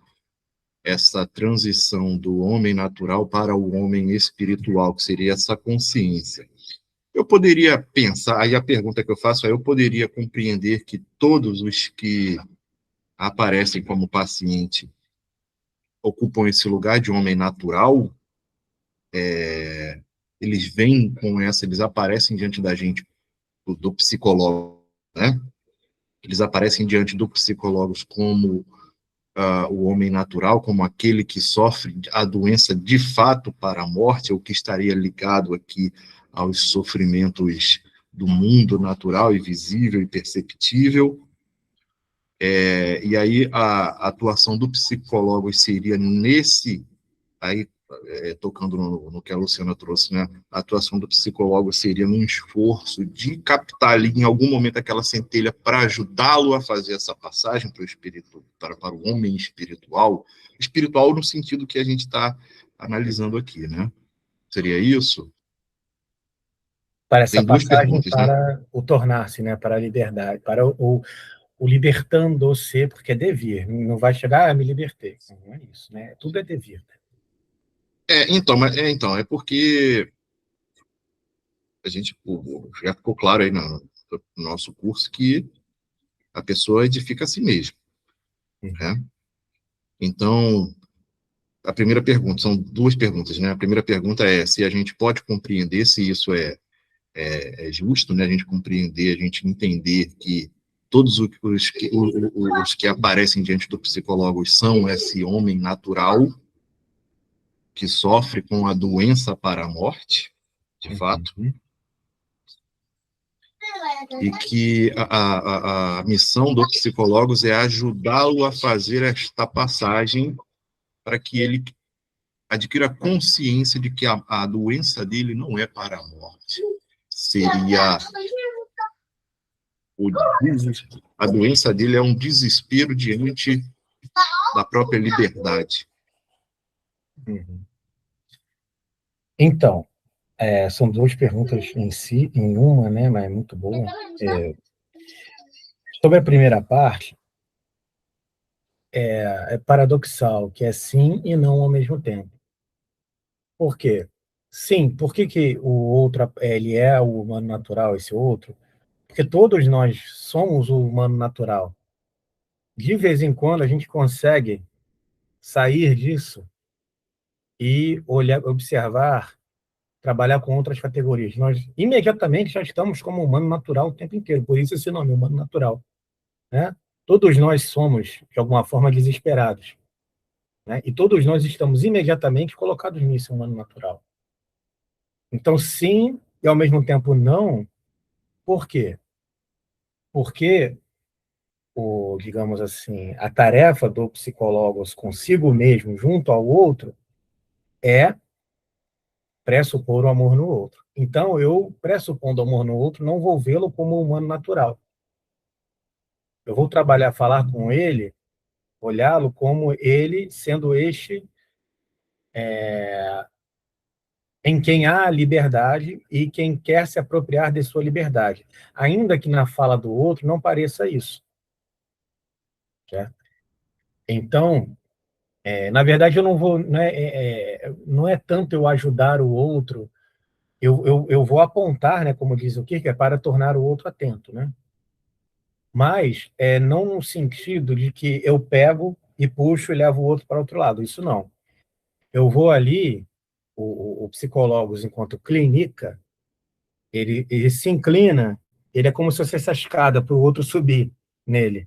Ele serve de escada, né? Coisa que ninguém quer servir para o outro. Ah, me usa de escada. Não, me use de escada, por favor, porque o ego dele não está em jogo, né? Claro que o nosso ego não quer servir de escada para ninguém. Mas esse que esvazia, que supera nesse sentido, que busca uma superação do ego, aí um esvaziamento desse, ele serve de escada para que o outro possa subir e saltar. Mas tudo isso quem opera é este outro, né? O que o clínico faz? Ele pressupõe o amor no outro e o seu discurso muitas vezes vai ser aquele discurso transposto, né? Ou seja, ele vai usar muitas vezes a comunicação indireta, ele vai usar essa linguagem, né? Indo até o outro, onde o outro está, e servindo, usando aquilo de adubo para que ele possa semear naquela terra. Então tem que ser uma semente própria para aquela terra, porém, como ele pressupõe o amor no outro, ele, de alguma forma, ele olha para o outro e fala com o outro, vendo neste outro o amor. Ou seja, vendo este outro em seu vigor originário. Porque se eu tenho o amor, se eu amo, e o outro é meu igual, eu não vou me considerar o superior, que só eu que amo, o outro não ama. Não, o outro é meu igual, eu dou ao outro a mesma dignidade que eu dou a mim, o mesmo amor. Né? Então, ele é esse que propicia, mas não produz. Né? Ele vai fazendo essa apropriação, ele vai salvaguardando. É como um exercício de retirada de excessos, digamos assim. Né? Ele vai fazendo esse atendimento para a atenção. Aí a Luciana perguntou, né, como que faz isso, né? Tem um livro, um texto do Kierkegaard que está dentro dos 18 discursos edificantes, inclusive, né, chamado, já citei aqui várias vezes, né, Adquirir a sua alma na paciência. É esse pacientar que você entende, por que você está conquistando? Na área de exterior, paciência. Na paciência, o que eu consigo? Paciência, eu adquiro a minha alma. Ou seja, eu espiritualizo a minha alma. Né? Eu não havendo. Enfim, mas o próximo trecho acho que vai dar corpo para isso aí. Vamos ver aqui. Vamos voltar para a doença ou para a morte. Deixa eu só. Agora que eu me toquei, né? Eu tenho que ir até o trecho. Eu vou ler rapidamente o que a gente já leu. Não, nem vou ler. Eu vou no que interessa logo, por causa do tempo. Eu vou só aqui ele fala, né, do si mesmo como uma relação que se relaciona com a relação. O que vocês acham? Eu posso dar uma lidinha rápida aqui, mas eu vou ler sem explicar, né? Só para entender. Porque o ponto central para nós não é falar daquele trava-língua, né, como disse Paulo. Vamos lá rapidinho aqui. Então ele fala aqui, o desespero é o quê? É uma doença no espírito, no si mesmo. E, portanto, pode assumir 3 formas. Desesperadamente não ser consciente de ter um si mesmo, desespero impropriamente dito, desesperadamente não querer ser si mesmo, desesperadamente querer ser si mesmo. O ser humano é espírito, mas o que é o espírito? O espírito é o si mesmo. Mas o que é o si mesmo? O si mesmo é uma relação que se relaciona consigo mesmo. Consigo mesmo. E consiste no seguinte, que na relação, a relação se relacione consigo mesmo. O si mesmo não é relação, mas que a relação se relacione consigo mesmo, ou seja, que a relação se volte para si. Esse que é o si mesmo. É o que a Luciana estava falando. O ser humano é uma síntese de infinitude e de finitude, do temporal e do eterno, de liberdade e de necessidade. Em suma, uma síntese. Uma síntese é uma relação entre dois. Assim considerado, o ser humano ainda não é um si mesmo. Então, assim considerado como síntese de coisas que acontecem, o ser humano não é um si mesmo. Na relação entre dois, a relação é o terceiro, comunidade negativa. E os dois se relacionam com a relação. E na relação se relacionam com a relação. Assim, sob a determinação de alma, a relação entre alma e corpo é uma relação. Ou seja, é uma simples relação, né, sob a determinação de alma. Quando eu olho do ponto de vista de um dos polos da relação, eu não estou vendo como é o si mesmo, né? Agora, pelo contrário, se a relação se relaciona consigo mesma, então o terceiro tema é uma relação. Então, esse que é um si mesmo, que se apropria de ser um si mesmo, de ser um espírito, é esse que se compreende como relação e se observa como uma unidade de tudo isso. Né? Uma tal relação que se relaciona a si mesma, a um si mesmo, deve ou ter estabelecido a si mesma ou ter sido estabelecido pelo outro. Nos encontros anteriores, a gente se aprofundou em cada trecho. Aí depois é só pegar lá, tá no ao vivo, no canal. Aqui eu estou lendo bem rápido, só para chegar ao ponto que interessa. Se a relação que se relaciona consigo mesma é estabelecida por um outro, então a relação é certamente o terceiro. Mas esta relação, o terceiro, é, por sua vez, novamente uma relação, que se relaciona, aí é que está, ao que estabeleceu a relação toda. Então, tem algo aí a quem o clínico, tem alguém para quem o clínico, o psicólogo, enquanto clínica, ele deve prestar contas. Esse outro aí. Ele deve, é só isso que tem que estar em vista para ele. Né? Uma tal relação derivada ou estabelecida é o si mesmo do humano. Uma relação que se relaciona a si mesma. E não relacionar-se a si mesma, relaciona-se a um outro. É por isso que pode haver 2 formas do desespero propriamente dito. Se o si mesmo do humano tivesse sido estabelecido a si mesmo, poder-se-ia então falar de apenas uma forma, a de não querer ser si mesmo, de querer livrar-se de si mesmo. Mas não se poderia falar de desesperadamente querer ser si mesmo. Esta segunda fórmula é precisamente a expressão da dependência de toda a relação, ou seja, o si mesmo é o conjunto da relação, é a relação como um todo, como unidade. Isso é o espírito, a liberdade. A expressão de que o si mesmo não consegue chegar ou estar em equilíbrio e tranquilidade por si mesmo, mas apenas no relacionar-se a si mesmo, se relacionando ao que estabeleceu toda a relação. Sim, essa segunda forma de desespero, desesperadamente querer-se, ou seja, querer-se a si mesmo, pode ser desespero ainda. Está tão longe de meramente designar um tipo específico de desespero que, ao contrário, todo desespero pode, por fim, ser resolvido nela e reconduzido a ela. Ao quê? Ao querer desesperadamente ser a si mesmo. Se quem desespera está, olha só o que a Luciana falou, se quem desespera está, como acredita estar, ciente de seu desespero, e não fala dele de modo insensato, como já o que lhe sucede, ou seja, o psicólogo é esse que sabe do que se trata o desespero. Ele não fala de modo insensato sobre isso. Ele não fala mais ou menos como quando quem sofre de vertigem fala, ilusão nervosa, de um peso sobre a cabeça, ou ainda como se tivesse algo caindo sobre ele, algo caído sobre ele, e etc. Tal peso e tal pressão certamente não são algo do exterior, mas um reflexo invertido do interior. Ou seja, o psicólogo, ele sabe que o desespero, ele sabe que o problema do indivíduo, o problema dele mesmo é interior, não é exterior. Não vem de fora, vem dele. Né? Agora, agora, com toda a sua força por si mesmo, e apenas por si mesmo, ele está falando, né, sobre o desespero, né? Não é algo que lhe sucede. Ele sabe disso. Então, e agora, com toda a sua força por si mesmo, apenas por si mesmo, quer anular o desespero.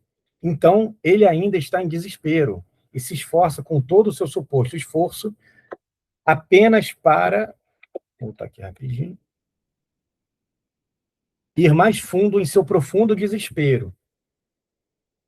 Então, assim, se eu compreendo, ou seja, eu sou psicólogo, eu trabalho com categorias espirituais, ou seja, eu entendo, quero dizer, que o desespero, o meu problema, ele sou eu mesmo, sou eu mesmo o meu problema. Mas eu tento resolver sozinho, sem me colocar diante do outro, eu vou ainda mais fundo no meu profundo desespero. Eu só me aprofundo no desespero. Aí aqui, respondendo, entrando no ponto que a Luciana perguntou agora. A má relação do desespero não é uma simples má relação, mas uma má relação numa relação que se relaciona a si mesma e é estabelecida por um outro. De modo que a má relação nessa relação, que é para si, também se reflete infinitamente na relação para com o poder que a estabeleceu. Então, a Luciana perguntou quando eu li aquele trecho, né, que trabalhando dessa inteligência amorosa, né, que como se faz isso. Então, essa má relação na clínica é uma má relação, sim, com o paciente. Mas aí como é que faz? Então então tá, a boa relação seria eu me identificar com ele, sabe, um encontro de egos afinados ali, eu ter assim, não, eu me identifico, pô, tá legal, eles se identificam um com o outro, não sei o quê, e etc e tal, concorda com as minhas opiniões, tem a visão de mundo, etc, tem o mesmo estilo que o meu. Não. Por quê? Porque a má relação com o paciente é, na verdade, como a gente acabou de ler, uma má relação consigo mesmo. Agora, então como é que eu me relaciono bem comigo mesmo? Eu me relaciono bem comigo mesmo, não, agora eu tenho que me admirar, então. Eu tenho que achar que eu sou Pan das galáxias, né? Sem usar o palavrão. Eu tenho que, não, é isso. Eu tenho que me admirar, né? Eu tenho que olhar, nossa, como eu sou brabo. Nossa, eu não sou pouca coisa, não, tá vendo? Né? Como diz aí uma música estranha que rolou um tempo atrás, os outros vão estar na plateia e você no palco, né? É isso. É isso que desenvolve uma boa relação comigo mesmo, e a partir daí eu teria uma boa relação com o meu paciente? Será que é isso? Vou lá, o meu ego infladão. Não. Como é que se estabelece uma boa relação consigo mesmo?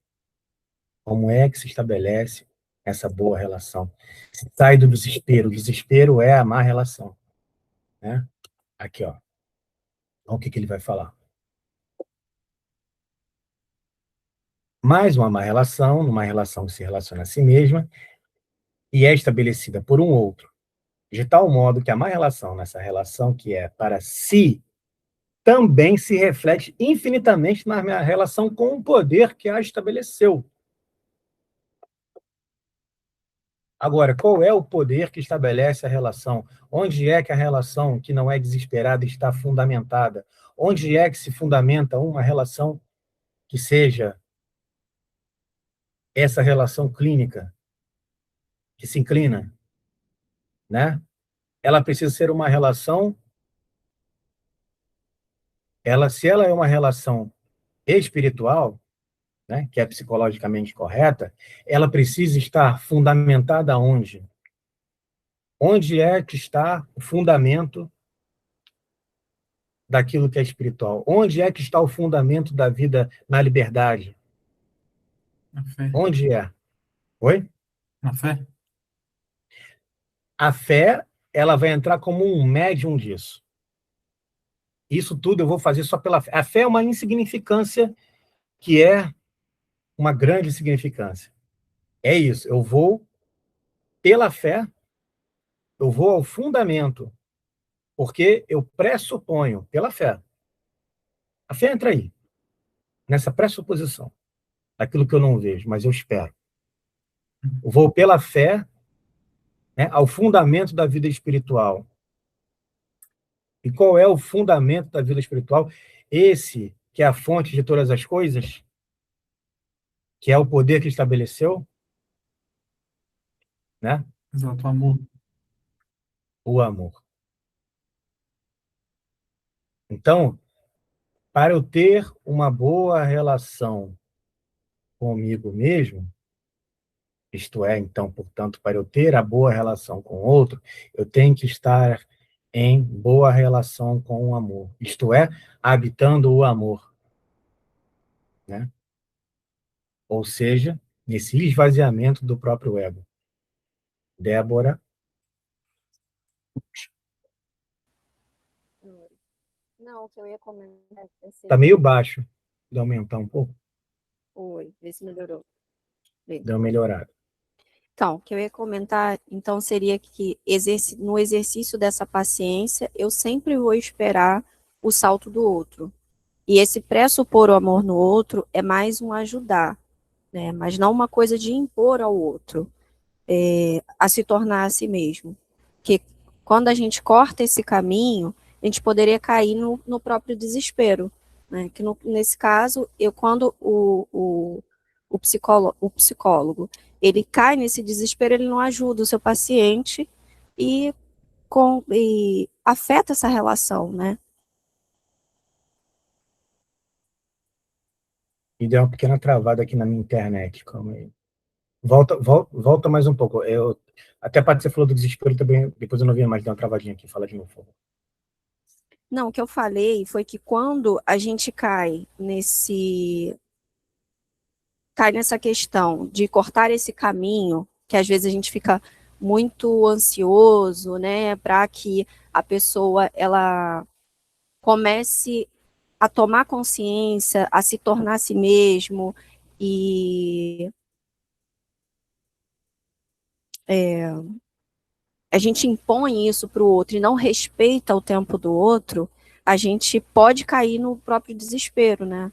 E aí isso acaba não ajudando o paciente.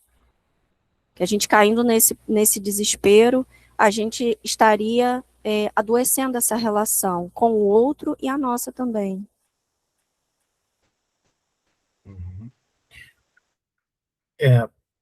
Justamente esse pacientar,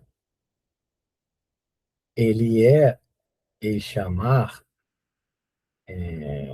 porque eu dou ao outro a tutela de si. Então, assim como digamos assim, tomo as minhas próprias decisões, o outro toma as suas próprias decisões, mas no sentido assim, desse propiciar que não se apressa. Por quê? Porque ele pressupõe o amor no outro. Então, ele justamente não corta o caminho, porque ele sabe que o caminho faz toda a diferença. Que o outro precisa fazer a sua travessia. Ele vai ser esse que propicia a travessia, ou atravessar essa travessia, né? Ele vai estar nessa travessia, né? E, como diz lá o Kierkegaard, em Ponto de Vista Explicativo da minha obra como autor, essa relação de ajuda ele ajuda aquele que procura ajuda a se desembaraçar dos laços das ilusões. Estou parafraseando, né? Então, é um exercício de desilusão. É como se fosse só para ir tirando os excessos, né? É como se fosse o fenomenólogo que obscurece o que não é, a fim de que seja resplandecido a luz daquilo que é, né? Assim que vai aparecendo o próprio. Mas eu, de fato, falo, não, você tem que se tornar você mesmo. Eu nem entender o que é isso. Porque o mundo vai entender isso como uma espécie de, de autenticidade superficial, sabe? De fazer o que dá na telha. E não é isso, né? É se apropriar da sua possibilidade, né? É essa liberdade, digamos assim, para a qual você vai propiciar no outro. Luciana? E eu acho também que até entender, né? Eu acho que também você se despir de certezas, eu acho. Porque, às vezes, por mais que a gente enxergue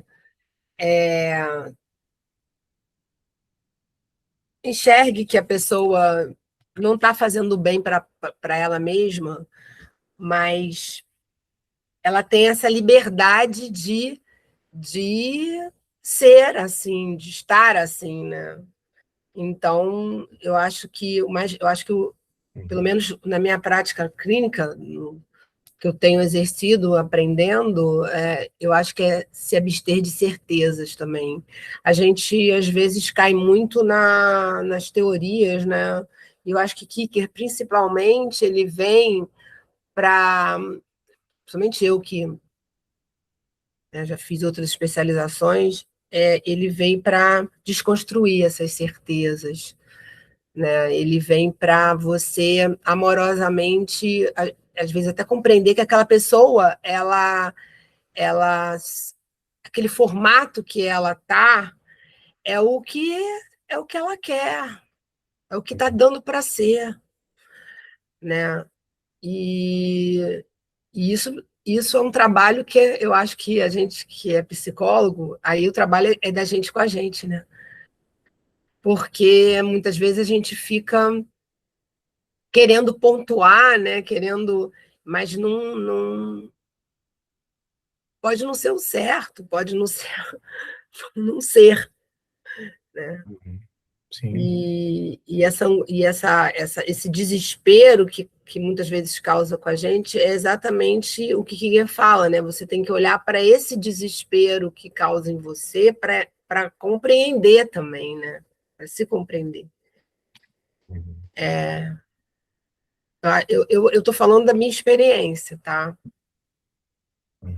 Mas, e que eu tenho trabalhado também na especialização, né? Uhum. E no caso, né, essa, esse ponto é importante, né, porque, não sei se vocês sabem, né, está lá na Apologia de Sócrates, por que Sócrates, ele acabou aceitando, contrariado, mas acabou aceitando, digamos assim, ser chamado de o homem mais sábio de Atenas, né? Ali o contexto grego ali. Por quê? Porque ele era o único que sabia o que não sabia, né? Até ficou famosa a expressão, que ele não fala exatamente isso, mas como só sei que nada sei, não nesse sentido de que nada sabe, sei de nada, mas no sentido de saber o que não sabe. Por quê? Porque, como a Luciana falou, o psicólogo, ele não vai ter, a visada dele não é para o comportamental, é para o existencial. Ou, se quiser chamar aqui nesse sentido, o guia espiritual, que é sobre o olhar. Então, ele vai estar vigiando o próprio olhar e nessa trabalhando o olhar do outro, né? O comportamento do outro, ele não sabe qual é o correto, qual não é, porque é o outro que tem que tomar suas decisões, o outro que precisa ir fazendo, mas ele compreendendo lentamente, pacientemente, até compreender, até que venha uma boa significação, digamos assim, para aquilo que o outro traz, para aquilo que o outro conta de comportamento, etc e tal, né? Vamos terminar aqui e tem ali, rapidamente, para a gente compreender vou ler aqui esse último parágrafo, depois tem uma coisa para a gente compreender ele, para a gente encerrar, que é aqui. Esta, pois, a fórmula que descreve o estado do si mesmo, ou seja, do espírito, da liberdade, quando o desespero é completamente extirpado. Como é que é a fórmula? Ao relacionar-se a si mesmo, então, primeiro eu preciso me voltar para a minha interioridade. Depois, ao querer ser si mesmo, aí eu assumo essa tarefa. Ok. O si mesmo se funda transparentemente no poder que estabeleceu. Ou seja, isso é fé, né, que o Rafael está falando, que é o oposto do desespero. Eu me fundo transparentemente onde? No amor. Ou seja, eu adquiro essa transparência para com o outro. Eu não estou me protegendo. Eu não vejo o outro como ameaça. E eu não sou... O meu saber também não é ameaça para mim mesmo. Eu me fundo transparentemente no amor. Eu adquiro esse olhar perdoante e perdoável. Esse olhar gratuito, que tem graça, né? Então é tudo de graça. Eu pressuponho o amor no outro gratuitamente, sem que o outro precise demonstrar nada para isso. Eu só aguardo, eu só aguardo, eu só aguardo, né? Eu vou escutando pacientemente, pacientemente. E nisso dando ordenamento, ajudando o outro, falando também, se ouvir, aquela coisa que já é mais tradicional da clínica que a gente sabe, né? Agora, tem um texto que vai mostrar bem como vai funcionar isso na prática. Eu queria rapidamente pegar um trechinho dele, que vocês já sabem do grupo que eu tinha comentado antes, acho que o Rafael não, que era o jejum do coração. Enfim, vamos ler um trechinho de jejum do coração aqui, que ele vai falar, aqui é um diálogo, né, que o autor cria de Confúcio com um discípulo, e onde o discípulo ele queria modificar o coração de uma outra pessoa, ele estava fazendo de tudo. E aí, Confúcio falou que nada daquilo adiantava. Então chegou um momento que ele perguntou assim, né? Esse texto está na Via de Chuan Tzu, né, da tradição taoísta. Mas, enfim. Aí ele chega aqui e fala assim, mestre, o que o senhor me aconselharia, né? Aí, ou seja, né, ele desistiu e falou, tá bom, mestre, eu vou te ouvir, vai lá. O que você tem a dizer sobre isso? Sobre o método? Aí ele fala assim, você tem que jejuar. Lembra que está falando do esvaziamento do ego? Não tenho isso em vista aqui. Você sabe o que eu quero dizer com essa palavra? Jejuar? Não é fácil, mas os caminhos fáceis não vêm de Deus. Ah, disse Henry, que é o discípulo, eu já me acostumei a jejuar. Em casa éramos pobres. Passávamos meses sem vinho nem carne. Isso que é jejum? Não? Diga-me, retrucou Lin Hui. O que se entende por jejum do coração? Aí respondeu-lhe Confúcio. O objetivo do jejum é a unidade interior. Isso significa ouvir, mas não com os ouvidos. Ouvir, mas não com entendimento. Ouvir com o espírito, com todo o seu ser. Ouvir apenas com seus ouvidos é uma coisa. Ouvir com entendimento é outra. Mas ouvir com o espírito não se limita a qualquer faculdade, aos ouvidos ou à mente. Daí exigir o esvaziamento de todas as faculdades. E quando as faculdades ficam vazias, então todo o ser escuta. Há então uma posse direta do que está ali, diante de você, que nunca poderá ser ouvido com os ouvidos, nem compreendido com a mente, né? Aí que entra, ele está falando aqui, no fundo, né, dessa inteligência amorosa, estava falando, né? Desse clinicar sem desespero. O jejum do coração esvazia as faculdades e liberta-as dos liames e das preocupações. O jejum do coração é a origem da unidade e da liberdade. Já percebi, disse Henry. O que me impedia de perceber era a minha própria autopreocupação, né? Que a gente falou hoje o tempo inteiro, né? Se eu começar esse jejum do coração, a autopreocupação desaparecerá. Então ficarei livre das limitações e das preocupações. Não é isso que o Senhor quer dizer? Sim, disse-lhe Confúcio. É isto mesmo. Se conseguir tal objetivo, você será capaz de ir ao mundo dos homens sem os perturbar. Não entrará em conflito com a imagem, ou seja, a sua questão não é o ego. Não entrará em conflito com a imagem que eles fazem de si mesmos. Se eles estiverem escutando, cante-lhes uma canção. Se não, fique em silêncio. Não tente arrombar-lhes a porta. Não tente novos medicamentos neles. Apenas coloque-se entre eles, porque nada há a fazer senão ser um dentre eles. Aí então você poderá obter sucesso. Apenas coloque-se junto. É fácil permanecer quieto sem deixar vestígios. O difícil é caminhar sem tocar o chão. Se seguir os métodos humanos, meramente humanos, você poderá enfrentar a decepção. No caminho do tal, ou seja, no caminho do caminho, né, no caminho do tal, nenhuma decepção é possível.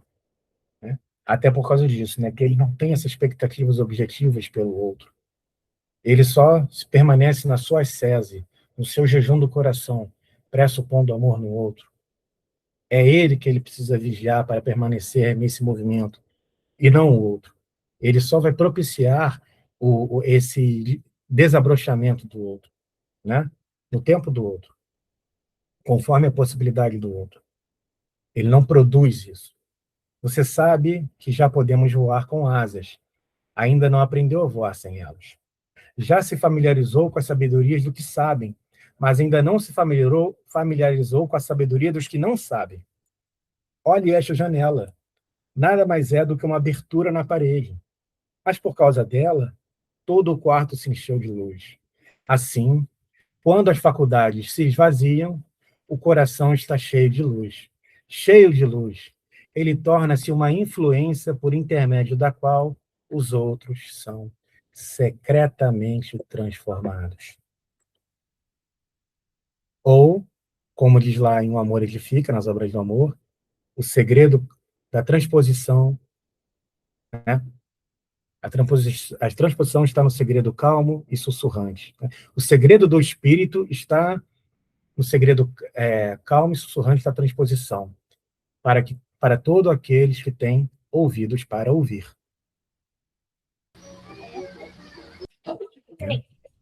Fala aí, Paulo. Esse é o livro A Via de Chuang-Tzu, esse trecho que você leu? Só uma curiosidade, esse livro é considerado um clássico moderno da literatura católica, tá? Escrito por um monge trapista chamado Thomas Merton. Ele mesmo, alemão, né? Ele mesmo. Só uma curiosidade. Esqueci de falar do autor, verdade, né? Mas ele faz um compilado ali, né, dessa, né, de toda essa tradição, né? Não é como se ele tirasse tudo só da cabeça dele, né? Ele vai fazendo esse exercício maravilhoso que ele faz, né? Mas é isso, né? Então, ele vai ser esse que a clínica sem desespero, ou seja, né, como bem lembrou o Rafael, pela fé como essa liberdade, esse médium, não como nada a ver com religião, ele vai ser esse que torna-se uma influência por intermédio da qual os outros são secretamente transformados, né? O seu olhar é luminoso e iluminante.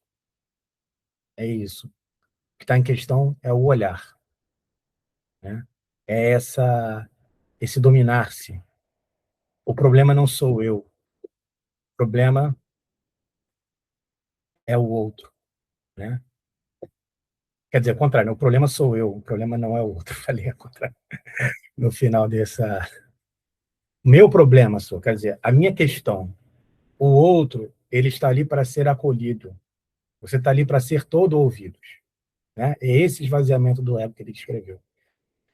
Enfim, deixa eu ler aqui algum comentário no YouTube. A Luciana ia falar alguma coisa, Luciana? Não, eu ia te perguntar, mas não, assim, você falou que vai ser a última leitura do... Ah, é. Mas olha só, deixa eu te pedir porque eu tem uma parte do livro que... Não, porque ele fala que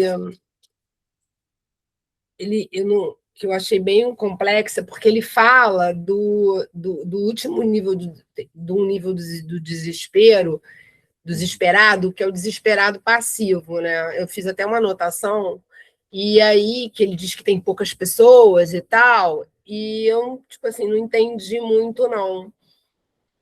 Você não pode Você está com voltar um na trecho aí? próxima leitura? Hã? Você está com um trecho aí? Porque senão a gente pode depois... O que acontece? A ideia, né, é a gente voltar a ler Obras do o Amor. capítulo chamado Isso, as obras do amor, e ali o amor edifica. E aí a gente vai transitando para várias coisas. Se você quiser, a gente pode Ah, voltar tá. nesse... Não, tá. Porque, Tá, não, porque o porque amor edifica, porque eu achei mas... interessante esse capítulo, essa parte dele, que ele fala do desespero, de desesperadamente querer ser si mesmo, né? A pessoa obstinada. Isso. Foi essa. Essa pessoa obstinada, né? Essa pessoa que quer ser, ela desesperadamente quer ser si mesma, no sentido que ela não quer se fundar transparentemente no poder que estabeleceu, ela não quer se submeter ao amor. Ela quer, por força própria, por exemplo, na clínica, né? Ele que acha que ele é capaz de chegar e ajudar o outro sem submeter. É esse que ouve apressadamente. Não, eu vou lá, eu faço, eu aconteço, né? Ele, aquilo que ele quer se tornar, na verdade, virou o ego, não o seu eu profundo, porque o si mesmo, ele não é nada. Ele é tornar-se, ele é vir a ser, ele não é uma identidade. Mas esse outro esse outro que desesperadamente quer ser si mesmo, ele está se debatendo consigo mesmo. Ele não está repousando nesse amor, nessa graça. Ele entende que a tarefa dele, né, digamos assim, sozinho, sem o amor, sem essa humildade, falta a ele, digamos assim, esse humus, né? Ele não se submete à vida. Ele acha que sabe melhor do que a vida, o que a vida tem que ser. Eu Ele briga pensei, contra a vida. eu pensei também, engraçado, eu lendo, eu achei que é aquela pessoa que, de alguma maneira, ela está sempre exaltando um sofrimento. É Pode como se ser. ela tivesse sempre, como se ela pegasse, às vezes, uma coisinha e tornasse aquilo um grande sofrimento ou uma grande perda. Para quê? Para provar a si mesmo algo, ou então aprovar esse ser si mesmo. Essa é uma das manifestações. É isso que eu Tem queria, várias, né?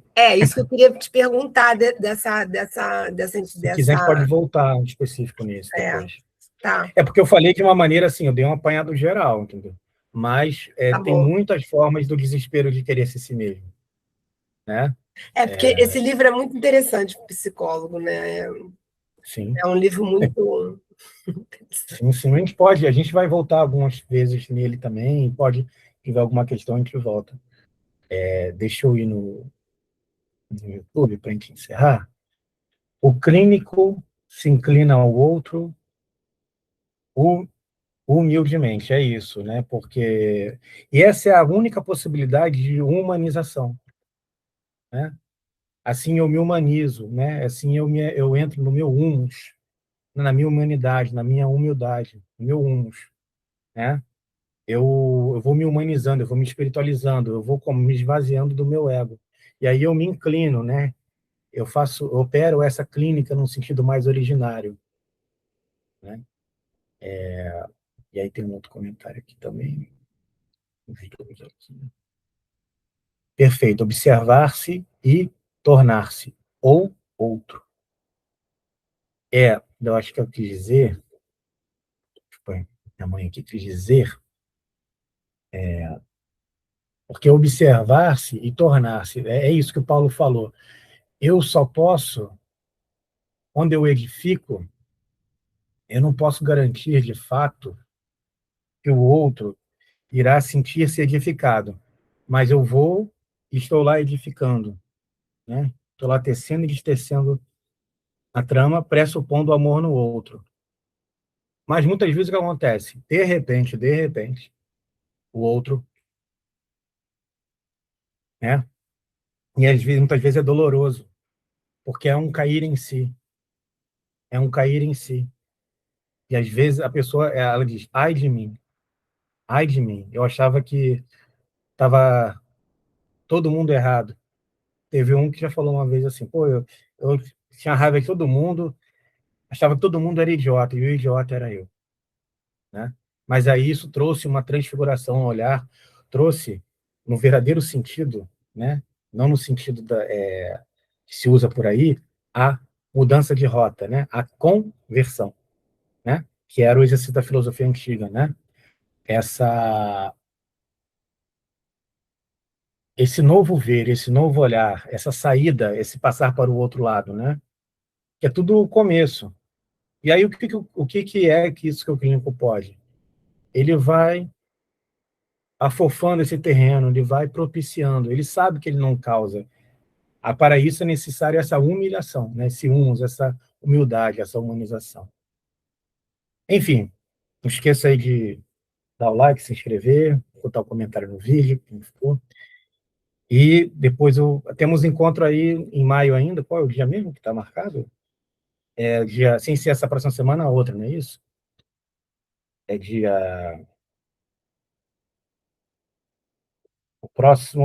Nosso próximo encontro vai ser no dia